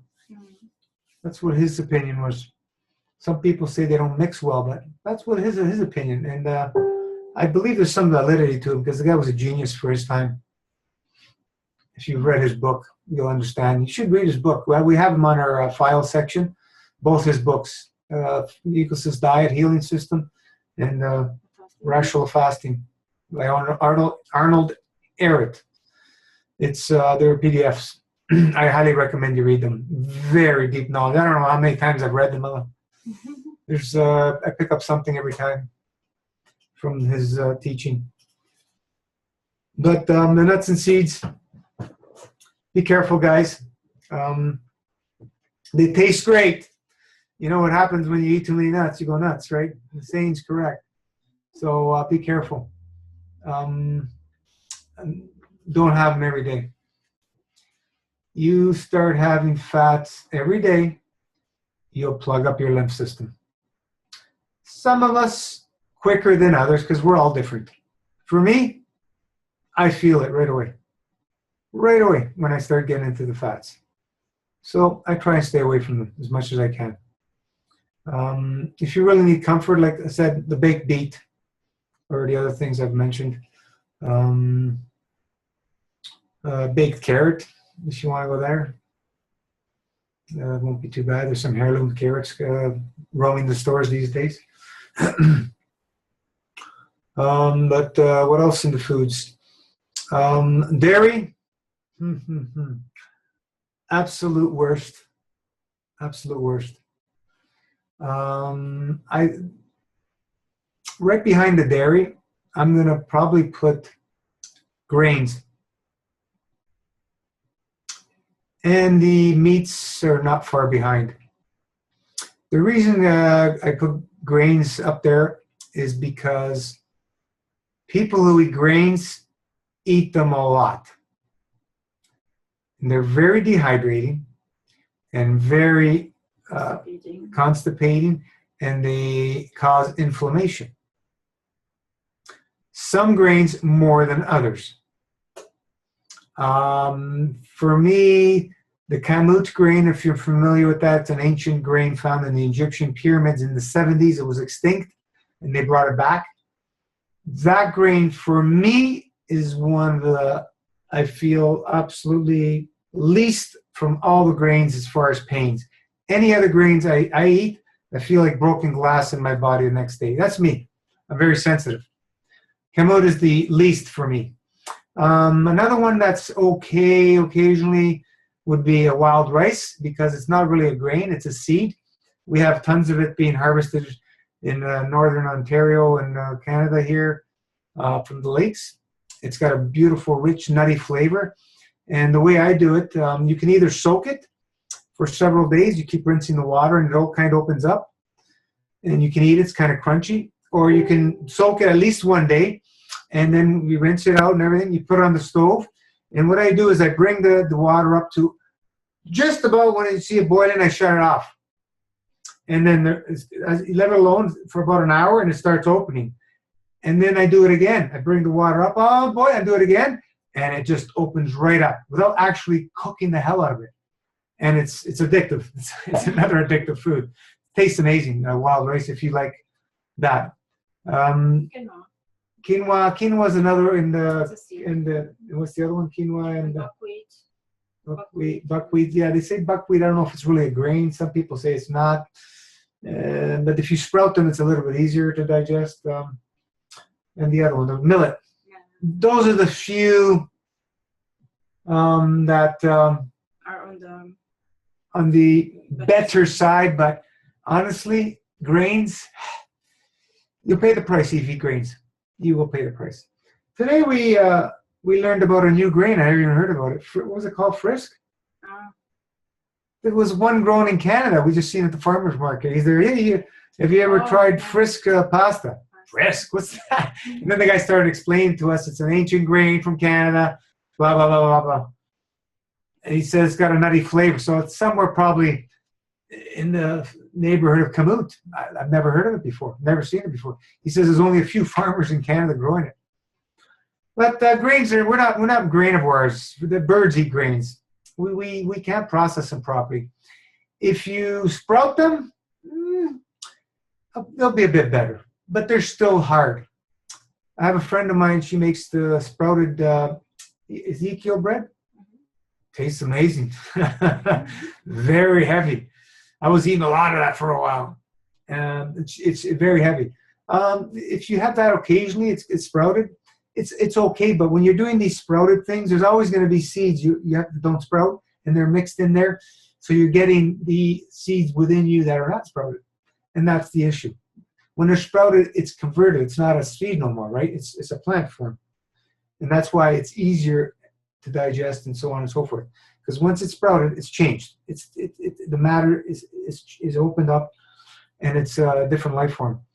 The seeds, all basically, every single seed in nature has some form of inhibitor to protect itself from everything eaten until it's ready to spread itself to carry on its species. Otherwise, it can't carry on. And that's the purpose of these inhibitors. So, some are stronger than others. A pineapple, if you eat it when it's not ripe, it burns your mouth.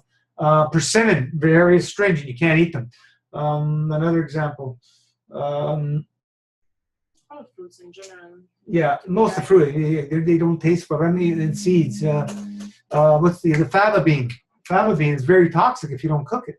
Very toxic. When you cook them, they taste amazing. But beans, whoa, those are tough. Very high protein. If you sprout them, a little better. Another good thing, it's like the sprouts. If you like to do the greens, sprouting is cheap and you're going to get way better quality. I sprouted for years. I was hardly buying any greens, just a few to change taste a little bit. But I grew a lot of sunflowers and pea sprouts and a few other, and that would be my staple. That's how I'd make my salads. Cheap, way better than the store. Shelf life's way more, and a lot more plasmic energy. So, anybody else have anything to say on this New Year's Eve? I got a question about the cravings we were talking about. Do they get easier? Like, I mean, before I started Master Fast, I had really bad food cravings. I was just wondering if you've heard of anybody that's gone, the 108 or longer, and then after the Master Fast, their cravings weren't as bad, to the point where it's like uncontrollable, where you take a bite of something bad and then you just keep going, even though you know it's going to make you sick. Yeah. But you just keep eating. Does it get at least easier the point where? Did you say fruit or food? Well, food in general, but it happens to some of us. A few people, they've done the long fast and they got mental eating everything and anything that they're not supposed to eat. this is where I keep emphasizing, write your goals, start preparing to break your fast a few weeks before mentally. You got to mentally prepare yourself. It's for some of us, it's going to be impossible. We're living with other family members. But if you're in a better situation where you're alone or people who understand, you shouldn't have anything in your house that's going to give you temptations. Only have the best of the best. And do everything that's going to make your situation easier. Mindful eating, for sure. Yeah, because the best of us fall, but if we're gonna fall, I've given you the better options. So a lot of cook them and stuff. If you're gonna fall on those cooked options, not the junk stuff, because you'll pay the price very heavily. And this is where we want to avoid like a plague. So, that's all we can do. And everybody's individual. We all have different emotions. You're going to have to go through the experience and see what happens. And this is why we teach that you need to have a maintenance healing system within your lifestyle. You can't just do a long fast and you're done, you're healed, never have to do it again, you eat like a pig. You're going to go back to your old ways. You go back very quickly to your old health standards, very quickly, because the body's got memory when you eat those same foods. So you need to keep dry fasting. There's your reset for your weekly. Every day, we're doing a certain amount of dry fasting. Every week, you're doing a certain amount of dry fasting. Every month, you're doing a certain amount of dry fasting. You need to keep those on your schedule, folks. You have to. Especially if you go off a little with your eating. They will reset you.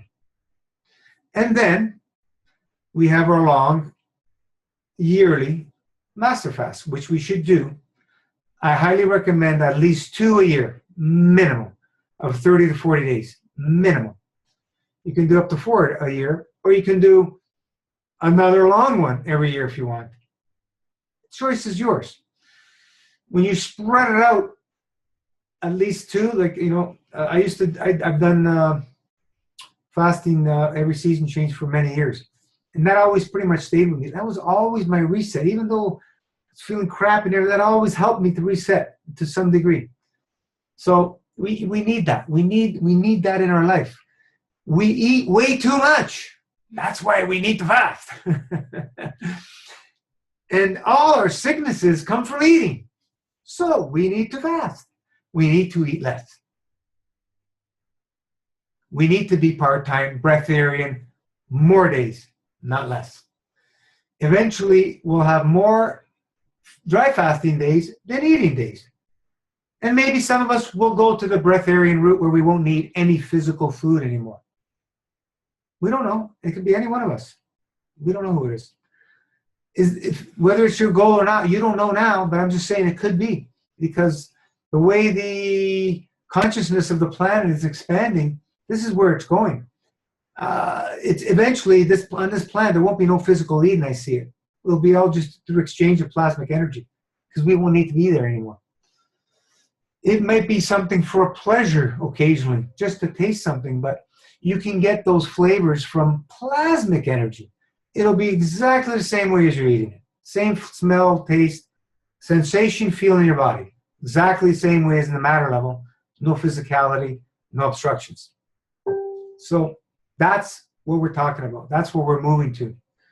It's here. It's just a remembering. That's all it is. We've all done it before. Our spirits have done it before we manifested in this realm. Some of us may be new souls, I don't know, but in some form or another, we've tasted the other form of energy where we don't physically eat. So you have a set number for this fast you're doing now? You're just going until you feel like breaking? Yeah, like I said, I just broke my dry fast today. I did 6.5 days. I don't think you were on. I did 6.5 days. I broke it because of extreme vertigo. I broke 2 days. I hydrated and then I went back on, and I broke it today, which is 4.5 days almost. 5 hours. Wednesday, Thursday, Friday, Tuesday. No, it's just over 4 days. So But you're on the master fast. What day now? What day master fast? You on the master fast, right? yeah, no, I broke it. I ate when I broke the dry fast. I hydrated and I ate too. Ah. Yeah. I was at 20 days. I had to stop. The vertigo was very, very intense, so I had to back up. So I'm gonna start it again. What day I have planned in my head, I don't know. Okay. I don't have a plan right now. We'll see how it goes. How many have you done since you're 108? Well, last year I did a 42 day and a 36 day. The year before I did the 108. So, but I did a lot of dry fasting this year. A lot of dry fasting. In the master fast and in between the master fast, I did a lot of dry fasting, and I'm just going to keep increasing. I'm going to keep going, because that's what I want to do. I want to keep increasing. I want to eat less and less and less, till the point where I'm in total control of the eating days. Well, where I just will be doing it for fun. I won't need them no more. That's my goal. And maybe there'll be a day where I don't want them anymore at all. I don't know. What'd you eat today? Persimmons. Perfectly ripe persimmons. No. Get out of here. Yeah, so, we play with these things, but experience a long one. At least once. It'll change. 40 days changes people. 108 days you'll be changed. You'll be changed. Hey, Gino, it's Laura here. Hi, Laura. What about honey? Because I have heard sometimes you're saying it's in plasmatic stage and it's good for us. And then sometimes even during fasting, it's okay to take it for emotions. But can you talk a little bit more about it? In what sense? Sorry? I'm kind of feeling every time I get very emotional, I would like to eat honey during the fasting. Yeah. So to cool down a little bit those emotions, but then same time it's pretty addictive. And then Michelle was commenting somewhere that it's acid forming or something I don't remember, maybe it was something else, but something that it's very concentrated or something. And it's honey. I'm a bit confused. Honey's in a very high plasmatic state. It's in a GAN state. The bees, they make it. If you don't want to use honey, you can use maple syrup. No big deal. You got to understand, we're doing things, these 108 days or whatever we're doing, these long fasts. We want to remain sane. Most of us have never done anything like this. And we don't want to win the race. We want to finish the race. So we have all these things in place to assist us. We have the pudding, which is like a eating, which is a necessary thing. We have the honey to help settle a little bit of the emotion. We have the broth, which we use the kidney tea as a base to help settle emotion if we need that. We have all these things to keep us going and complete those 108 days. For a lot of us, without these tools, a lot of us will not make it because we're all at different emotional levels. Is it good or bad? It's neither of them. So we use these tools to assist us. That's it. The honey, yeah, of course it's going to be addictive. That's why I say 1 teaspoon, because I know people are going to do 2 or 3. Right? So, Yes, right. If I say do a couple of tablespoons, it's going to be ounces and ounces or a liter of it. I'm just giving you, this is the human nature. So we can use these tools, folks. Don't worry. It's not going to take away from the fast much if you don't go crazy. I've done a lot of these experiments to see. And, honey is one of the easiest things to digest. Easier than fruit. It doesn't stop the cleanse. Yeah, it doesn't stop the cleanse, or we wouldn't be getting the results. To give you an example, one guy was doing the cleanse, the master fast, and he was saying that, I don't know how many days went by, no mucoid plaque, no mucoid plaque. I go, that's almost impossible. I've never seen anybody not release. What are you doing? Exactly. Mm-hmm. Eating dates because I'm hungry during the day. Mm-hmm. I go, there's your answer. You can't eat. You're not going to release plaque. The body's not in an elimination mode. You're eating. The honey doesn't stop it. How wonderful is that? So we can use it, Laura. Forget about believing about the acid and the alkaline thing. As we explained, the most expanded form, strongest, is dry fasting. You've experienced the magic. What does it do? In physicality, we're going into a high acidic state. Yes. It's not about alkaline or acid. That was blowing it out the water as well. It's about balance. All fruit is balanced, whether it's an acid fruit, whether it's a sweet fruit, whether it's a subacid fruit, they're all balancing. Honey is the perfect food for bees and for us to indulge in if we want. If you want to use maple syrup, that's cooked to death. It's another strong plasmatic energy. I've seen maple syrup stop people's cough immediately. Pure maple syrup. Take maple, cough, stop. Okay. I actually had one experience right now. I did the dry fast. I did 8 days, and in the late days, like the few last days, I felt like super emotional. So I didn't have tinctures because I was in my country house. I didn't have those, so I was like, oh, I need something. So I took honey, and I had like a super filtration. I showed the pictures during that time, and then I went home. I drank a little bit juice for 2 days, and then I did 2 more dry fasting, and today I did an enema, and I got like release I have never had before. It was crazy. Laura, and I'm still like, I don't know what happened. Laura, results speak loud. Forget what people say. All these rules about that, you can't take herbs on a dry fast. Why not? If it's going to help us push further, use the tools. But I keep saying, experiment with both. Yeah, I was thinking like maybe the honey experiment was like not part of this fast. Like now I went overboard or something. I've shared months ago. I broke a dry fast with honey. Oh, okay. A lot of honey. I actually broke a fast with honey. Okay. Honey is very hydrating. Okay, well, that's good because it really helps me with the emotional side. Like sometimes I feel like going crazy with the cravings and like I don't know what to do. And then honey has been like helping with those a little bit. Listen, guys, as we keep practicing, you'll be able to push more. Dry, you'll be able to do more and more and more and more as you're seeing Thomas and everybody else.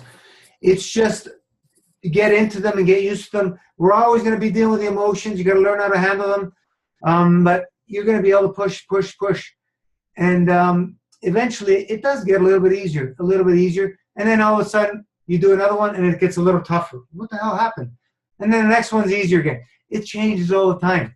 So we use the tools. If we need them, we use them. But experiment with the dry. Always try going as long as you can, completely dry. Don't touch water, nothing. And then to push more, use the tinctures. And don't overdo them on the tinctures. They will dry you out more. Experience. If you do too many tinctures, they will dry you out more. I woke up, I forgot to mention, that in the middle of the 6.5 days, I couldn't open my eyes. They were stuck. I was so dehydrated because I overdid it on tinctures on the dry. So forget about the myths that people are telling us. These herbs, you don't need much. As soon as those herbs, a few drops touch your tongue, you're already getting the energy from them. Thomas, you've wrote that today that you've experienced as soon as you put them in your mouth. This is what they're for. They are very highly elevated beings. They are here to help us. You don't need a lot of them.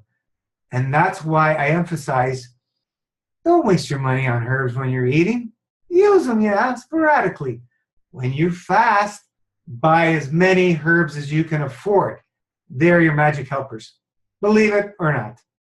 I don't care. People say herbs are toxic. They don't know what they're talking about. We've seen what herbs can do on these fasts, especially on the fast. They work even when you're eating, but at a very, not at a very strong level.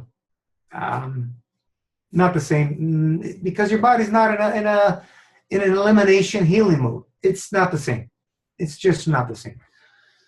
So we do things that we want to see results. And sometimes the things we do don't make sense to the rules people have made, and they'll ridicule us and whatever else. I don't really care. Look at the results people are getting. That's all that matters. Number one, we want kidney filtration. If before kidney filtration happens, not much healing happens. As soon as those kidneys open up and they start pulling that crap out, the healing starts happening. And you'll see it with everybody. That's the point. That's the turning point for healing. Kidneys are king. So we focus on really supporting them as much as we can. I have three formulas. I have the tea, kidney tea, longevity's kidney chi formula, kidney adrenal, and the actual kidney formula, kidney adrenal. 3 things we focus on. We use a burnt stick. We're massaging the kidneys. We're doing a lot of kidney work.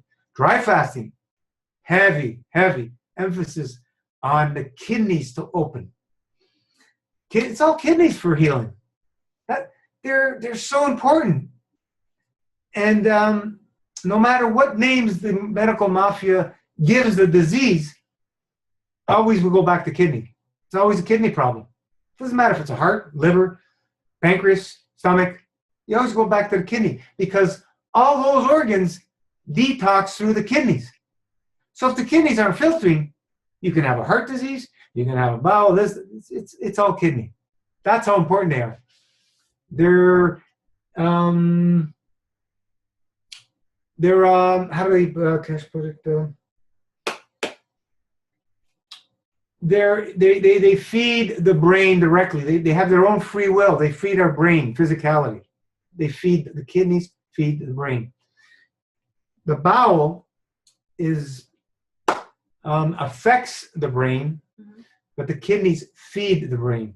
And the heart feeds the kidney. So we also have a heart formula in Divine 9, which I highly recommend. So feed the kidneys. We put so much emphasis on kidney. That's why we're getting. Go ahead. Those pictures someone posted today of the kidneys. You don't want kidneys like that. Who's got kidneys like that? I don't know, but there's people out there with kidneys like that. They get on dialysis and stuff like that. That's what they start looking like. And believe it or not, you can turn those around. Can you? Of course. Come on, Thomas. You've seen guys with their spines all curled up, straightened out.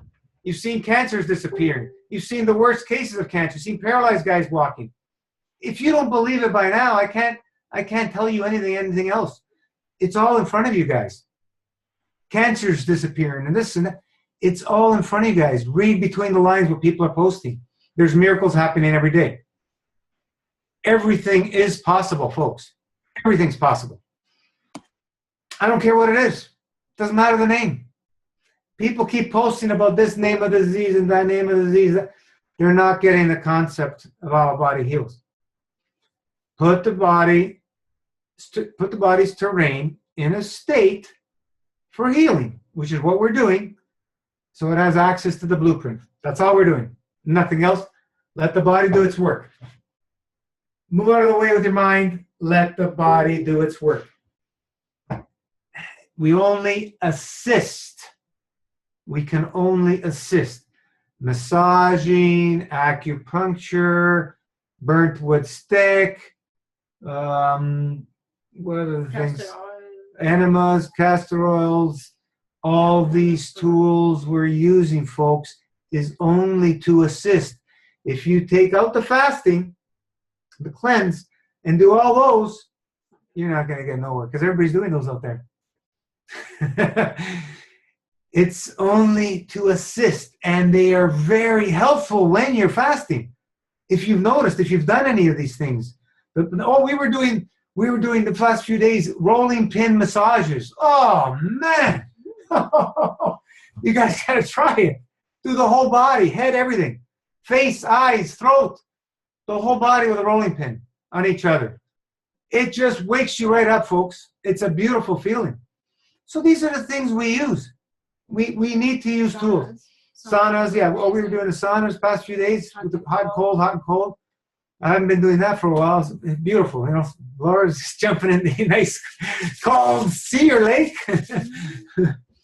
But we got a lot of tools now, and there's nobody we can't help. It's the only person that can't help is the person who doesn't want help. It's the only person we can't help. I really have to tell you that I think like last week I did the sauna and the cold ice water thing. I did it 5 days in a row. Wow. Every day while dry fasting. And after that, now my spine started like getting really like burning and inflamed. Like I really hit the next level with it. Yeah. And I really believe it has something to do with the lymph started moving finally, because I did so much of those ice cold water and hot sauna. Yep. Circulations. I think so. Casserole. Do some casserole packs. 3 days on, 3 days off with the heat. Oh, okay. You think it would help? Yeah. I'm doing a lot of yoga. In the mornings, it takes me like 1 to 2 hours to start moving. Yeah. Excellent. Now it's very, but I know how it is. It was like this when I was very sick. I had it's a hard word in English for me. So it's basically the rheumatism in my back. Yeah, so you're getting back all the same symptoms from before. All the same symptoms I got rid of when I changed my diet, like more high fruit. So the symptoms went down, but it never healed. I got it back time to time, very, very bad one. But now, like, I recognize the pain. It's the same pain and stiffness, and I'm really happy about it. It means like I'm finally there. Yeah, this is the understanding we need to have, folks. See, you need to be happy because these are the levels you go to. So yeah, as you mentioned before, when it actually unlocked and it made the real crack, that was the first stage. Now you're going even deeper. That was the first. Yeah, you're going deeper. And now it's like everywhere there, and I'm now doing like the lymph massage in my back every day with the burn stick. It helps a lot. And yeah, and the kidneys, of course, when they are filtering, I feel so much better. And that's why I'm kind of trying to do some kind of semi-dry all the time, because otherwise it's not filtering so well. Yeah, I know, but you have to find the balance. Don't you only, yeah. Because you dehydrate yourself too much, it's no good. So you have to find that balance. Yeah, we got to push. When we go dry, we got to push, but we got to take the good breaks too to really hydrate everything well for the next one. Yeah. If you go too much, it's too much. It's you've experienced what happens. So yeah, I know what happens when you do it too far. Yeah, you don't want to go there. Yeah, I'm not there anymore. Now I have been taking breaks when I really know I need it. You'll see as the weeks go by, it's going to come to a point that pain will disappear and it'll be like brand new, completely healed. Yeah, I can't wait. But yeah, I believe it's gonna happen. Yeah, it's no doubt. I have no doubt. Go Cascade fast dry fasting, Laura. Cascade dry fasting. Oh, Cascade, yeah. Thomas was way much easier. Way much easier. Yeah, Thomas was teaching me about that. I didn't understand it first, and I was so confused. Like, how does it work? Yeah, 1 day on, 1 day juice, 1 day dry. 2 days juice, 2 day dry. 3 days juice, 3 days dry. 4 days juice, 4 day dry. 5 days juice, 5 day dry. You go up to 5 day max for somebody who's got dry fasting experience for at least 1 to 2 years minimum with clean eating. Don't do this from a side diet, folks. You're going to dehydrate yourself because you're already in a dehydrated state. So somebody who's gone 108 days on master fast should be able to do Cascade after they've built themselves up after a few months, they should be able to get into a cascade, maybe up to 3-4 days, no problem. But these are very advanced levels where you go into these cascades, or where you go into the really long dries. Baby steps, folks. You'll all get there. We can't push a rope unless we freeze it. So one step at a time. We'll all get there, and you'll be able to push more and more and more. But you know, if you push too much from a sad diet on the dries, you will dehydrate yourself big time, and you can get in trouble. This is the problem, because most people are at least 25 to 30% dehydrated at the cellular level. So it's a problem. It's a problem. When you go to these ever go to these tropical countries, dehydration danger zones happen a lot in people. They go to these places, they don't drink enough because they're not used to the heat or whatever, and they collapse from dehydration, diarrhea, blah, blah. It happens a lot in these countries, people traveling to these tropical islands. A lot. Because they're already dehydrated. Mm-hmm. So you don't want to go to that extreme, because it won't be fun. You can hurt yourself very bad. So we take it slow. That's how Master Fast is laid out. For the way it's laid out with your 12 hours to 20, that's for the window there is because it's for beginners or for more advanced. And then we have people wanting to do 20 hours that have never done it before. It doesn't work that way. You're not going to get you're gonna hurt yourself. You start on 12 hours. Stay there a few weeks, move up to 14, a few more weeks, just feeling okay, 15. That's the way it needs to be done. Every week, I have from 24 to 48 hours. And people are trying to do 48 hours, 3 days a week from the start.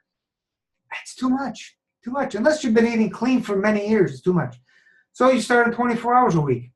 As that gets comfortable over the weeks, 36 hours.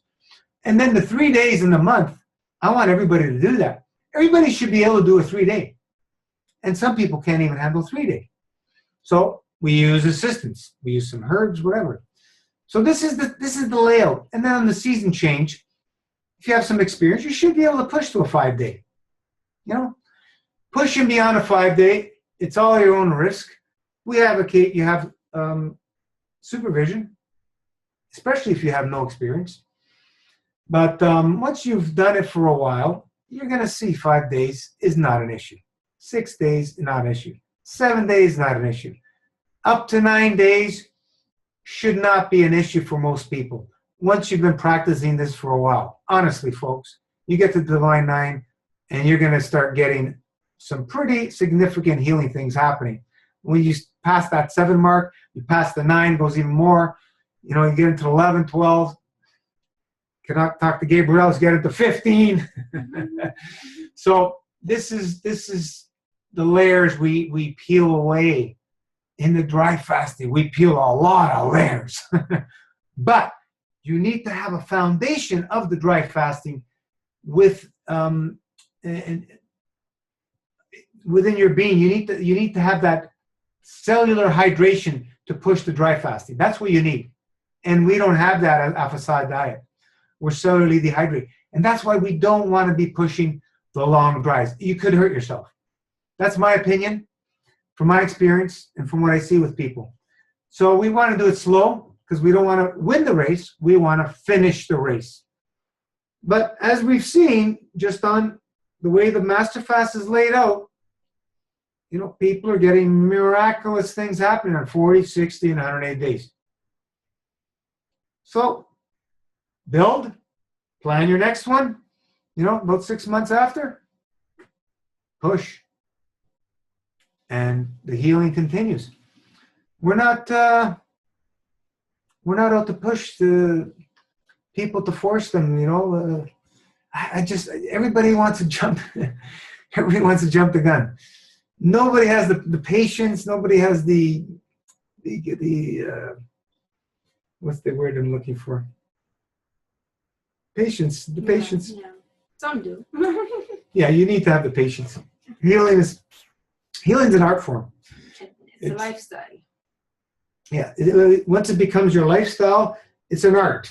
How to, a little more of this, a little more of that, a little more of this. It's an art. So we play with it, we can feel it more, because your senses start waking up. All your senses, you have more of a feeling of what's going in your body. If your heart's doing weird things, you've experienced it before, it's no big deal. First time for somebody, they freak out. They think they're having a heart attack. You know, heart palpitations or arrhythmias, whatever. Starts racing a bit. People freak out. Then they get some anxiety attacks. They can't breathe. This is the reality of people fasting with no experience. That's why our support page is crucial. It's crucial to have somebody there around the clock, which we have now. And it's only going to get better.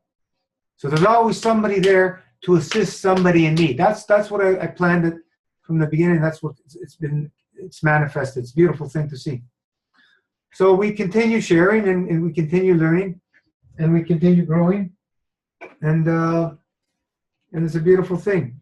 Yeah, we're over the little 2-hour mark. We can go a little longer if anybody has any questions. Yeah, hello. Can I ask? Yeah, go, Elena. Yeah. I know Master Fast is not about vanity, but I'm losing so much weight, and you know, if I'm 45 pounds and people start staring at me, and it just gives me like, you know, additional negative emotions. So I was wondering, 45 kilos or pounds? Oh, kilos. Sorry. Yeah, so my energy, like, I feel stabilized now. I feel better now, and today is 53 days, and I feel like I can go on, but my weight is like bothering me so much. I'm close to bones. I'm pretty tall. So I was wondering, I've read it that I can use like powdered superfood, right? So I was wondering about that. If you go into the powders, you will take away from the depth of the healing. Some people will want to go that route to stabilize because of the emotional side of the weight. But right now, I don't think you're going to probably be losing much more at where you're at. I'd be surprised if you go any lower than that. You may lose another pound or two, whatever. But the best thing to do when you're doing these fasts is dress with loose clothing, and you just need to embrace what's happening, because some people need to go to skin and bones. Concentration camp. Evo posted his after 108 days, he's concentration camp. Michelle, concentration camp. A few of us went to concentration camp. Not everybody does. Some people, they don't. We're all different. The more weight you lose, the more fasting you need, is the way I see it. So for what cases you recommend using emotion? If you need it, you use it. All emotion. But it's gonna slow down the detox. It will, because you're digesting to some degree. Yeah. What about using them right after I break the master fast? Sure, of course. No problem. Once you break, like we said, we get into lots of the fruit, made fruit, some of the vegetables a little later, and then you can add your green powders, you can add your seaweeds, you can add a little bit of hemp seeds. The hemp seeds are one of the easiest seeds to digest, and they're very good for assimilation. Some people do really well with them, putting on weight and stuff. So there's lots of things you can do, Elena. But you know, how are you feeling? I'm feeling good. I'm feeling much better on this stage than before. You know, first 4 or 5 weeks were horrible for me. Now I feel stabilized. My energy is stable, and I feel better. And I'm able to do yoga. I feel I can do yoga like several times per week. Beautiful. You're glowing. Thank you. And of course, I'm emotionally vulnerable. So there are days. Elena, we're all emotionally vulnerable. But at this stage, I feel better than first. 4 or 5 weeks. Use the board. Use the support system. Use us. This is the only way. We to do it on our own. It's ludicrous. I did it on my own. I was a nutcase. I did it on my own because I had nobody. And everybody I'd be turning to, they'd think I'm nuts or this or that. And so I had to do it on my own. I had to find out. I had to do it. We don't need to do that no more. Yeah, we're not, physically in contact. It doesn't matter. Virtual, it doesn't matter. The energy is flowing within. The support is there. We turn people around on the board all the time. It happens every day. People need support. So use it. It's tough. It's tough for everybody to lose weight. Understand it. It will come back way better. It's worth the price to pay. If it's really bothering you, start introducing some green powders. But honestly, it does take away from the fast. Okay. It does. It's the only choice is going to be you. It's I can't decide that for you.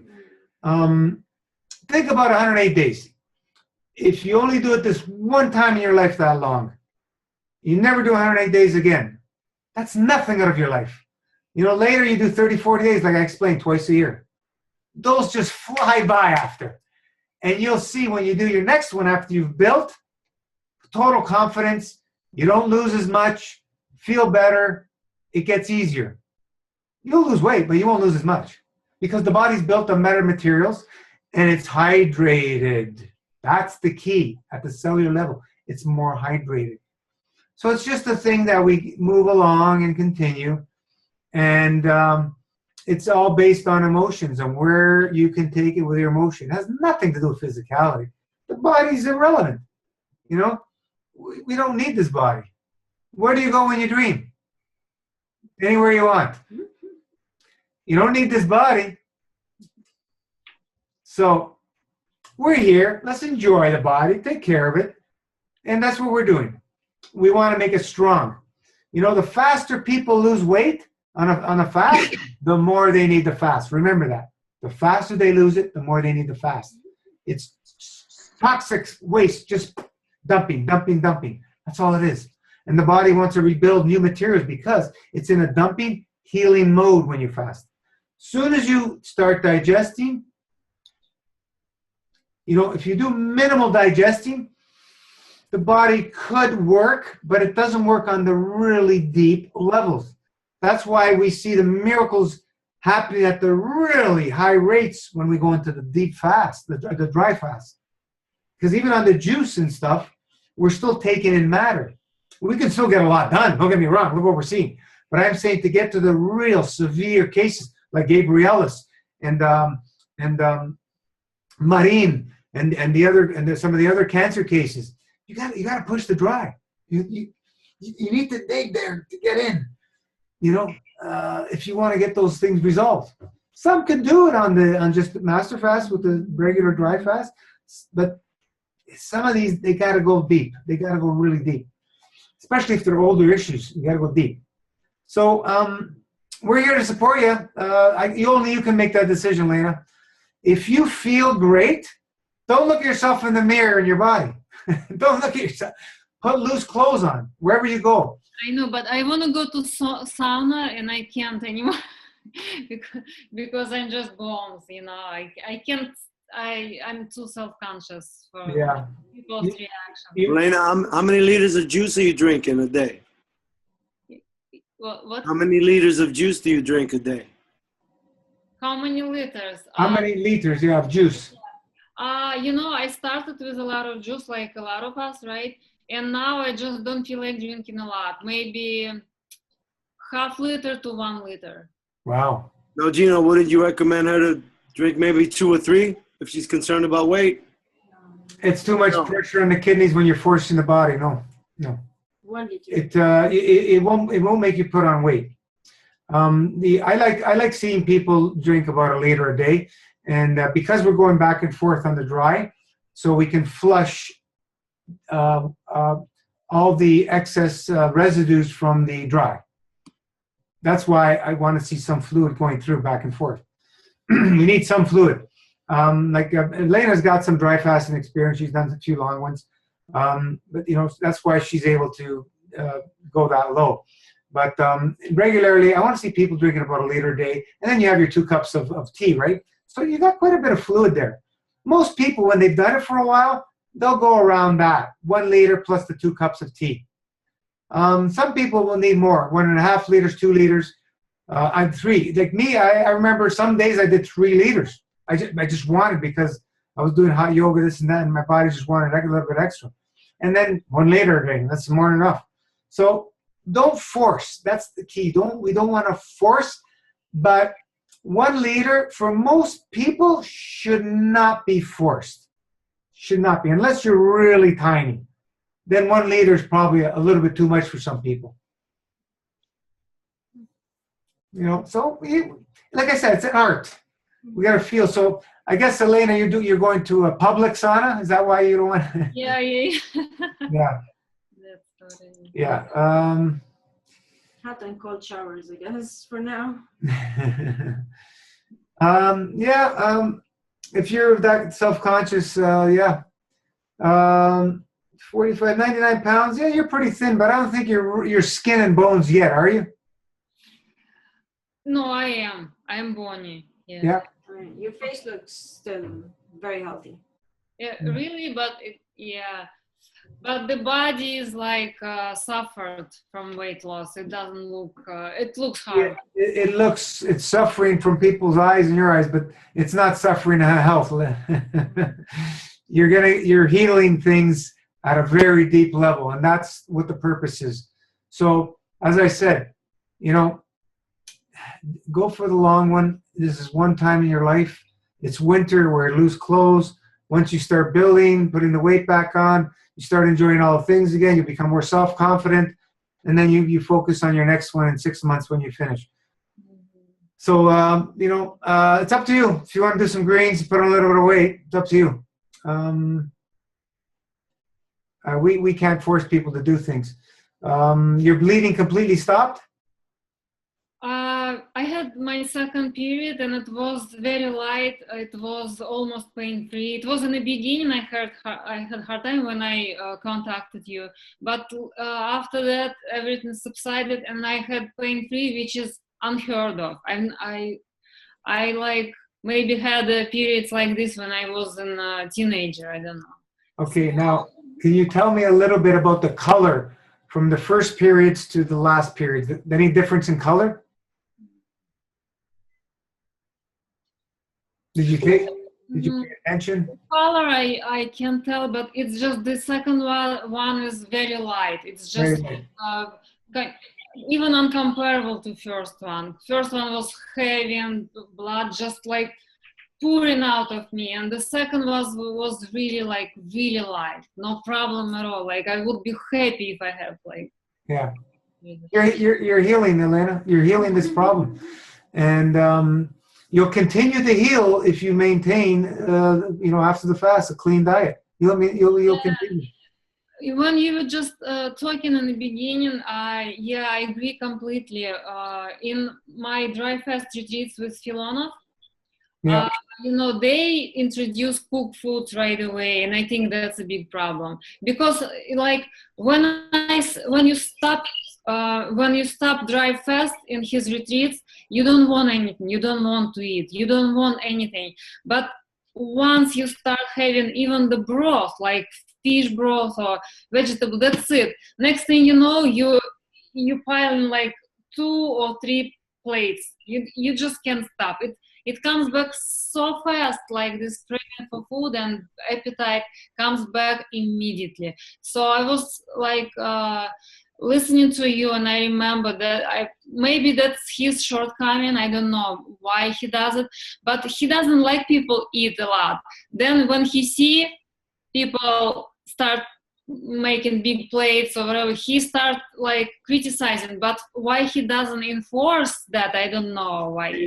Yeah, that's medical thinking. He's a doctor, so whatever. I don't know, but anyway, we know a little better, I believe, what to do.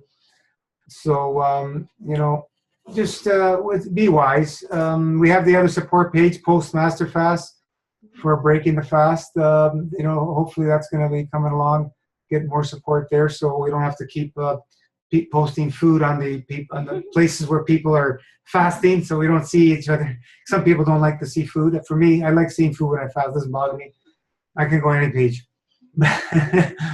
So, this is the key, Elena, this lifestyle. You go back to all that and you go back to the proteins like everybody else is teaching, your condition will be back in no time. That's what was happening to me. That's why I'm a little bit like afraid that it's gonna come back, because it came back so many times before. Fruit, greens, salads, green soups. This is going to be what you need to make your staple. And I've talked about the little bit of cooked if you really want that. But the more you eat that, the more you want. But as soon as you break it, concentrate on staying on fruit as long as you can. Some green juices, maybe a salad, but fruit.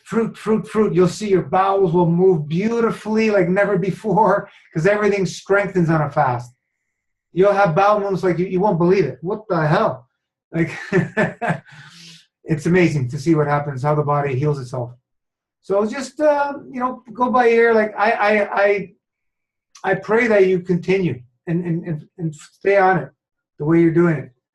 And just use the support, because 108 days is a lot more things happen when you do 108 days. You go on different levels. And yeah, it's challenging when we break the fast, but we have to stay focused. We have to prepare for the breaking the fast. But, try to go as long as you can. Cocoon yourself for the next few weeks, Don't go around seeing too many people. Enjoy yourself at home. Enjoy your time alone. Enjoy your healing. Connect with us. I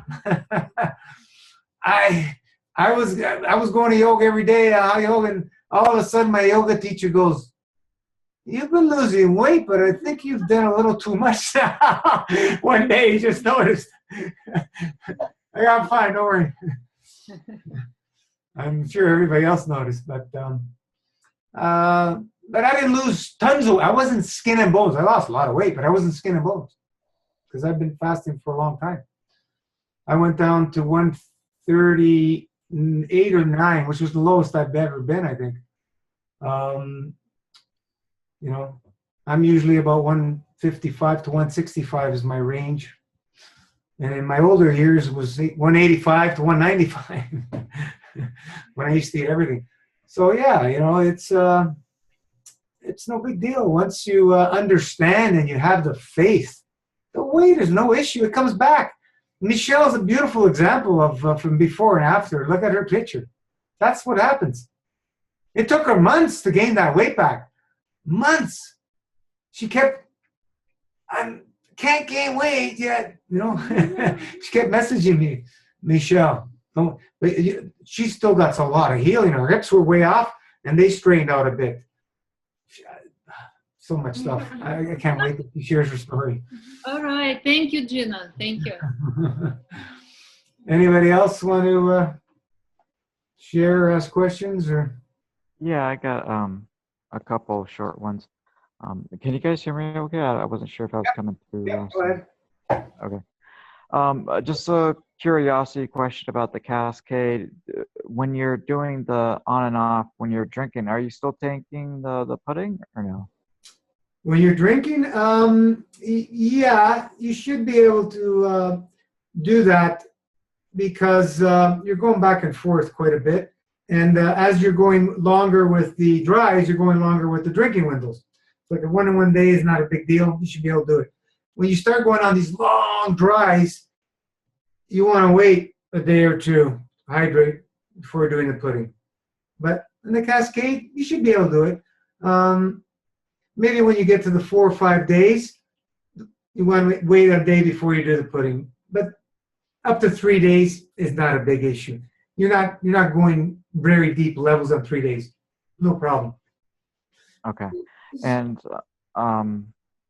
because I'm on the master fast right now, I'm on day 34, and I'm gonna do my 5-day seasonal. I'm just wondering, because I've heard you say that it's crucial to get the weekend, the 3-day, and the 5-day done. How crucial is it for me to get the seasonal? Because I'm definitely gonna try. I tried last week or week and a half. I got the 81, and I just couldn't do it. My emotions just got the better of me, and I was crazy thirsty. I had to break it, and I broke it in the middle of the night. You know, I know you're supposed to wait until morning, but I just couldn't wait that long. What So, issues are you dealing with quickly? The biggest issues? Just thirst, and I'm just like going No, crazy no. in my. Health-wise, why did you jump into Master Fast? Oh, I have like a ton of psychological issues from when I was in the military, and Oh, okay. a lot of vaccines, a lot of shots, and I think that messed me up in some way, you know. So I'm trying to just get all that out, all the sulfur and whatnot. Okay. And so like physically, I'm fine. I don't really. I guess I'm lucky at that side where I don't really experience the physical pain, but just emotionally and my mind just goes nuts. Like I just go from anything from like crazy brain fog where I just don't know what I'm doing to extreme anger, frustration, bad memory. Like I'm just Okay. yeah. This is great because what's happening, they're coming to the surface to be healed. And you may be getting reactions from drugs you've taken in the past as well when they're starting to come out of the body. So what you have to do is be aware what's happening, embrace it, let it go. You're going to have to be strong, do breathing exercise, let it go. To remove all this crap that they put through you and everything, you want to be able to push as much as you can. If for some reason you can't do it while you're on Master Fast, once you've completed whatever days you've done, you go back to eating. After a month or two of building, push the dry fast while you're eating. You'll have more confidence. Okay. If you can't do it now, if you can't achieve your 5 days now, you wait till then. But try it. Try to push. Use the tools. Use the tips. Use the tinctures if you have to after a couple, 3 days. Use them. Use the tools. And push. Because you can solve all those issues. I don't care what they are. Oh. I believe it. Yeah, I definitely believe it now. The emotions is the biggest thing for everybody. So everything comes to the surface, man. It'll be right in your face to be healed. You want to heal it or you want to suppress it? Your choice. Yeah, it's definitely a roller coaster. I mean, some days I'm perfectly fine and I'm like 100%, and then other days I just, I just go crazy, complete insanity. You know. It's not only you, my brother. It's we all. I know. Yeah, I mean, I read all the posts, I see it. So I just, I don't know how people go through this with the physical pain, the emotional pain, the families, the cooking for, their families. I don't even know how everybody does it. You know, this is the thing. When you're on your own, it's much easier. Yeah, that's one good thing. And I live alone. I don't have the distractions, but at the same time, I don't really have distractions, as in I'm not working right now. And there's, so I think there's pros and cons of having a job and not. Yeah, you want to keep yourself busy. That's one key. Whatever, keep yourself busy. Do things. Keep yourself busy. Yeah, I definitely do my best. I do, 2 to 3 walks a day. I try to leave the house as much as possible. I got, Sudoku puzzles. I got, the brushing, the everything. I mean, I try to stay busy. Some days it's harder than others. Yeah, it's okay. You're on the road to recovery, my friend, and embrace everything that comes. Use the board for support. Whatever you need to, whoever's there to help, and just continue. And you got to remember the mighty enema bag. Even when you're going through emotional despair, very intense thing, unless you're on a dry fast, use that enema bag. Use the enema bag. When you're on a dry fast, no, you want to be dry. But any other time, use the enema bag. It will help with emotions. Well, with the enemas, let's say I'm on my daily window. Should I wait until my window to do the enema, or when I'm like freaking out, should I just do an enema and break my daily? If you're freaking out and it's outside your it's in your dry window, who cares? 1 day here or there, who cares? Okay. If you extended 1 day extra, doesn't matter. Use it to bring yourself emotionally more stable. Use the tools. Don't focus on, I didn't get enough dry hours. Don't focus on that. It doesn't matter. It doesn't matter. Like when I was, my 16 to 18 hour was my range in my 108 days. But I had days where I did 12 or 14. There was days I did that, a few days. Didn't matter. The body wanted more for some reason. So I did it. And or did an enema, whatever. No big deal about it. Just, it's an art form. It's an art. It's not a rigid thing we need to stick to. But you have to understand, when we want to push, we want to push. And that's the dry times. When we're really in the dry, we want to push. So even if we're freaking out in the dry, we want to try and get through that because it could turn around in 5 minutes. Where, holy jeez, I feel great. It's what I was experiencing. And then it's unbelievable. It's for some people going, whoa, what's going on? It's really that much intense, the difference. So this is where you want to get to those points. And then you once you've understood that and you felt it and experienced it, then you can push more on your next one, right? When the next time comes around. But every month, 3 days, most people should be able to do that once a month. Yeah, I can definitely handle the 3, especially now that I started using the tinctures. It's way easier. Like it's night and day, basically.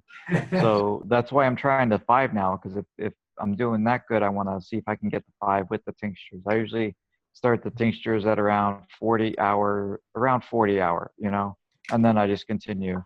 And it definitely helps. So I'm just going to keep doing that for now. All right. Well, thanks for answering that. Appreciate No it. problem. Anytime. Good job. That's what we're here for. I got a quick question. I didn't know about. Can you hear me? Yeah. We can hear you. Yeah, I didn't. This was new to me here about having to wait to take the Psyllium after a long fast. So, how many days did you suggest I wait? Hydrate for about a day, and then the day after is fine. That's it. Yeah, but start off less than you normally would. You know what I mean? Because the Psyllium, you got to remember, it's helping to absorb the stuff that we've loosened from the dry fast as well.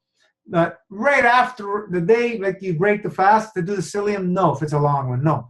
Like 5 days, 4 days and under, you could probably do it the same day when you're used to dry fasting.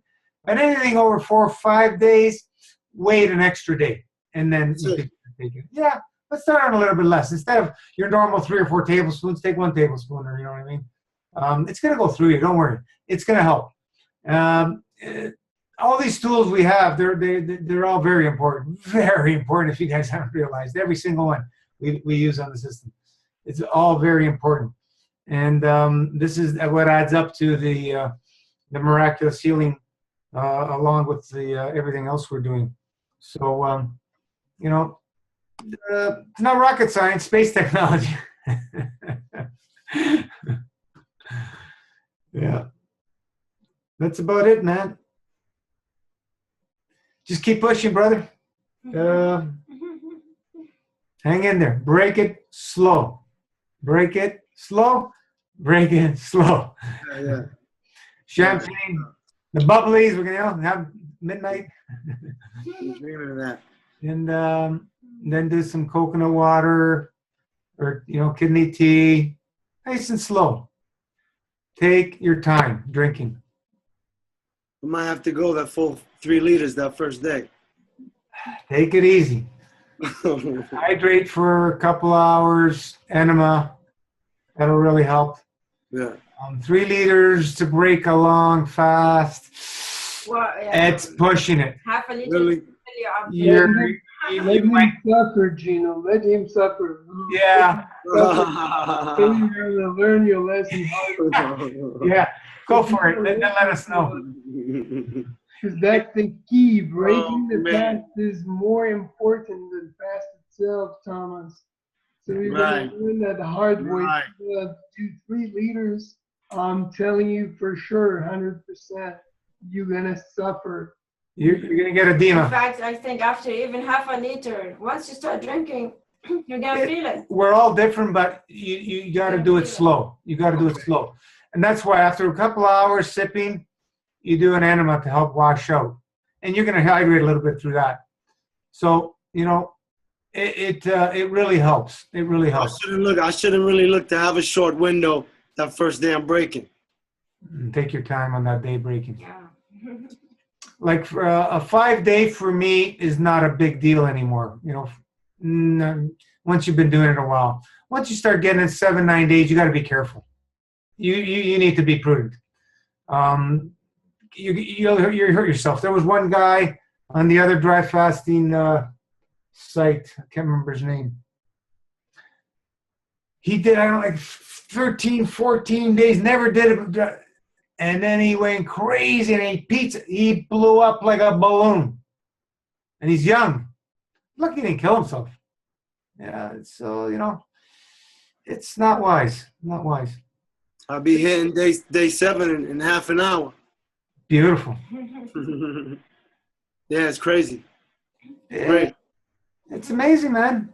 Then when you get into the master fast, after that, everything starts flushing. Because you're in a master fast, but you know, after you start off with a long dry, that's the way I like to do it. And then you start drinking the juice, and all the crap just starts flowing out of you. Wow. So this is what we're doing, man, back and forth. Just think about that, Thomas. If you're going to break it at night, just think about champagne and the kidney tea. That's all. Don't think about juice. Forget the juice. Yeah. Really? Do the champagne and do the tea. That's it. What about a little bit of coconut water? If you're going to keep it a little bit. That's enough, Thomas. Just forget about that. Think about little. Little is more. Less is more. And especially if you break it at night after. Oh, yeah. Yeah. You won't sleep well. Yeah. If you... Yeah, because otherwise you're going to suffer through the night and for several days. No, I'm going to break in the morning. Really prudent. And think about that right now. Set the goal in your mind right now. Okay. Just the champagne and kidney tea. That's all for that night. I always break with the champagne and kidney myself, always. For that first day. Yeah. And get regular the second day. Sometimes I'll drink some coconut water after if it's not really that long. But you got to remember, coconut water is a food, guys. That's why I only recommend it for rehydrating after our dry fasting.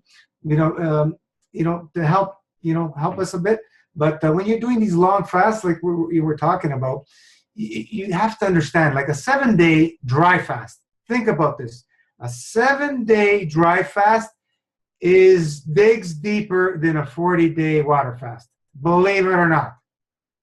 So how long does it take you to recover from a 40-day water fast? Look at it that way. It's going to take you 40 days at least. So when you've done a 7-day, 8-day dry, 9-day dry fast, you're going to be getting the effects weeks after that dry. That's what we're trying to teach you. And that's why Master Fast in general works so powerful, because we're going back and forth. We're always in that state of deep healing. And then we go longer dry, and we go even more. And then we go, you know what I mean? This is the key. This is the key. So you just got to be prudent. It's we don't want to be rushing a thing. You know, if you do a 15-day like Gabriel's and you start guzzling, you're dead. You're dead. It's not funny. It's you can kill yourself very easily. It's so that first day, I'm hoping to do 9 days. Excellent. I'm gonna do at least. I'm hoping to do 9 days. That first day I drink that champagne. Yeah. Just a cup. It's just your body's just gonna go with the champagne. It'll just suck. It's hard not to guzzle that, but just sip it for over a half hour. It's like when you're drinking, your body's absorbing. It's a weird feeling. It's not like drinking. It's after 12 days. No. It was really strange feeling. It just went into me. I'm going, what? How long do I want to? Do I want to drag it out? Or like? Just be easy. You know, do your drink. You know, sip on it. I'm gonna want to chug it. Yeah, just sip on it. Control yourself. Wait a bit. You know, sip on it, and then start making your kidney tea. Have it ready, and then you start sipping on the kidney tea, and you're gonna feel really nice. Go to bed, and then next day you start hydrating a little more. You can get into the juice if you want some more coconut water, whatever. Don't worry about it, man. But you're pushing now, so we want you to be safe and you want to get the best effects. Because, Right. you know, if you hydrate too much, you go into hydraulic lock, you go into edema, then you got to get it out of you. I really want to say, like, I had the experience of having extreme edema after like the dry fasting. It was really terrible. It took me 3 weeks to get normal after it. There you go.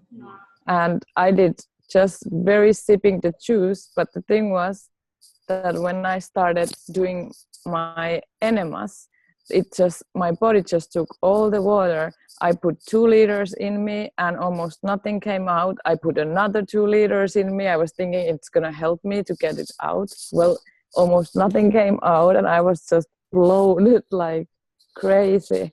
Yeah, Laura, but you were pushing way too much with the sauna. Yeah. Way too much.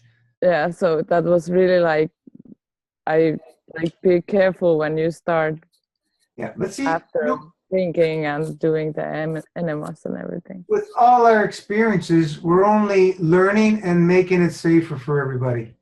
For the people who want to listen. Okay, so on that note, after a 9-day fast, how much liquid do I want to take in before I do that colon abort? Does it matter? Yeah, no, wait a minute. You, for 9 days, you should be able to get into about a liter and a half of drinking. You'll feel good over a long period of time, and then go flush out your colon. Get a lot of water flowing through. You know, you got the colon aboard, so it's easy, and you should be able to be fine. I've done it like that, no issues. Okay. Just don't go crazy. Like your body will probably want 5 liters, but you don't want to go 5 liters. Yeah. You want to do it slow. And if you do less, and if you want to wait till the colon aboard the next day, you could. I like doing it the same day, unless it's a really long fast. But you'll freak what comes out after you do a long fast. How do you call it? The smell. Huh. Because the body's burning up all that stuff, and it's got to come out. Wow. So you'll lucky we don't have smell-o-vision. Right. It's all great experiences, you know, that we all go through and learn. You know, a few of us idiots had to push the limits to find out. We learned the hard way, but anyway, it's all good. We survived, and now we know. So this is how we learned. We pushed the envelopes. But it's all common sense. When you look at it, it's very common sense. Like, people really have no clue the power of dry fasting. When I say 7-day dry fast is more than a 40-day dry fast, a 40-day water fast, I'm not kidding. Water fasting, you know what it does? It stresses out the kidneys to hell. That's all it does. Yeah, you're going to get some healing, but the kidneys go through so much stress. Kidneys do not like water, if you guys haven't noticed. They don't like water. They only like to process so much fluid. And that's where you see them doing their magic in dry fasting. They only want to process so much fluid. But water, first of all, to get really good quality water, you know, if you wanted to drink water, half a glass, I wouldn't be doing more than that. Any more than that, you dehydrate yourself. The juice is much better than the water. You know, yeah. So, you know, get the hydration from our plants. Coconut water occasionally. I wouldn't go too much into the coconut. Occasionally is fine because it is a food. If you ever hear people doing coconut water fasts, they don't lose much weight because it's food. It's got all the minerals in there. It's loaded, man. Coconut tree can live straight off seawater. I don't know if you guys know that. They can go right on the shore of the ocean, of the sea. They can feed straight off seawater. There's not many plants that could do that. They take in tons of nutrients. It's a seed. It's the juice of the seed. That's coconut. You plant it, it'll grow into a tree. There's a lot of power in that. So, you know, that's why I only recommend them for when we break our dries, to give us a little bit, to build a little, if you want. You don't have to. Some people, you know, they start mixing in their grape juice. They're just going to take away from the fast. You can take away from the fast. If you want to gain weight, Elena, drink coconut water. She's there. It's you will gain weight on coconut water. It's got a lot of energy in it. A lot of electrolytes. It's full of everything. It's enough to grow a tree, right? To start off the tree. So yeah, it's all common sense stuff that we have access to here, guys. So now you guys liking? Sorry. Can I ask one more question? Or yeah, no problem. We're on New Year's. We usually only do 2 hours, but Christmas I know we go longer. So we were talking a little bit before about women issues, and I wanted to really ask about the period thing, because I haven't had periods for years, and even with hormones, the doctors were not able to make those happen for me, and then I kind of like, I didn't even try. But when I started the first master fast, I got like one huge period, like very like blood, a lot of blood came. But after that, that's now like 4 months ago or something. I haven't got anything. So is that something like, do I ever gonna get periods again, or like is this? Laura, periods are not natural. Yeah, like now you had it. There's different cases. There's people that their body's so out of balance it doesn't produce a period, and then there's the people that are so healthy they don't produce a period. So what you're putting your body in a state now that it cleansed, and you're going into a state where you probably won't have period if you stay and eat clean. If you eat mostly fruit, there's Susan Redecta who's been fruitarian. No vegetables. Fruitarian. She's in her 60s since 18 years old. She started at 16, the mucusless diet transition for 2 years. From 18 years old, in her 60s, lives on fruit. Mono eats one fruit per season. One type of fruit. One type. Yeah, one type of fruit per season. Only eats 10 days a month. 10 days a month.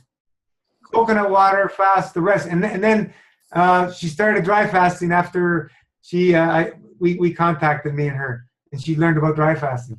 I haven't talked to her in a couple of months now. I got to get back. But this woman's, I mean, she had 5 children, healthy, no periods, 5 healthy children, okay. all breastfed. So she used to have very heavy, painful period before she started the mucusless diet, and then once she started, no more periods. Susan Redecta. Punch her name in the board. You will see she's talked about it with many other women. Beautiful, amazing woman. That's very rare to find a fruitarian like that. Yeah. She was living in Bali. She was going to be going back to New Zealand. That's where she was from. I don't know if she moved yet, because she said last time she spoke to me, she was going to start traveling because she sold her house in Bali. And she'd be out of contact for a bit. So that's probably what's happened. But amazing woman. Oh, she's very, very, very elevated. Inspiring. Very inspiring for, what can be possible, So periods are not natural. So it's great that you got the period finally. So this means your body, released it because it was holding onto these toxins, right? And it was really like extreme, like Elena. Yeah, well, Elena for several weeks. About it. Radhika, who did 180 days, 7 weeks of bleeding. She never mentioned one word till it was over to me. I go, 7 weeks? She just said it was very, very dark at the beginning, blood clots, and every week it was getting lighter and lighter, and then she's at the end, it was bright red blood. And then it stopped. So for me, it was just 3 days, and it was just like, but it was very climpy. Like it was very like different than what I know that periods usually are. Okay. But anyway, after that, nothing. Nothing. It might happen again. I don't know, depending what your body wants to do, but it might not. I don't know. So like I said, once you go back to eating and you eat mainly fruit, If you eat some greens and stuff, you'll notice your periods might come back a little bit, some drops and stuff. But if you start getting into the nuts and seeds and fats, you're going to have periods probably. If you've healed the situation. Okay. You've rebalanced the body, but in cooked foods. So the more close you stay to fruitarian, then you probably, at the most, you might have drops, like some women, just very light. a day, 2 drops. No pain. No pain, no nothing. No feel cramps. Okay. Did you have pain before when you were in heaven or anything? Before, like, I lost them like maybe 5 years ago, and after that I got them like sometimes a little bit, but not really, like. No pain? No pain, no, nothing. Interesting. Everybody's different. But usually most girls have pain, extreme pain and heavy periods, and until they clean up their lifestyle, and then they lose the period and completely. Especially if you do something like the master fast, many girls have reported that they lost the period, which is great, I believe. Yeah, most women love that they lose their period. Yeah, I definitely don't want. It's just like, I just wanted to hear your opinion about them. As long as you're ovulating, you're happy. You're still ovulating. It's not natural to bleed. The reason that the periods happen is because you have to understand the body has to be put in a position to bring a new life form. So it has to clean the uterus because the uterus is polluted. That's what's happening. It's burning up all the crap, bleeding out. So getting ready for a new life form to be brought up into the uterus. That's what's happening. So if it's in a pristine shape, there's no reason to do that at all. Beautiful thing. And this I just mentioned Susan Ridetta's story. No periods, 5 children, super healthy, all breastfed. She's not the only one. They're out there, but it was amazing. When I read Arnold Harrod's book in 1990, he talked about that, and there was a woman that wrote a thing on the back about that happening to her. And all these years, I've never met anybody. And then I go meet Susan Ridetta, who's picture perfect of what Arnold Harrod talked about in that book. So these are the levels we can go to. And it's amazing.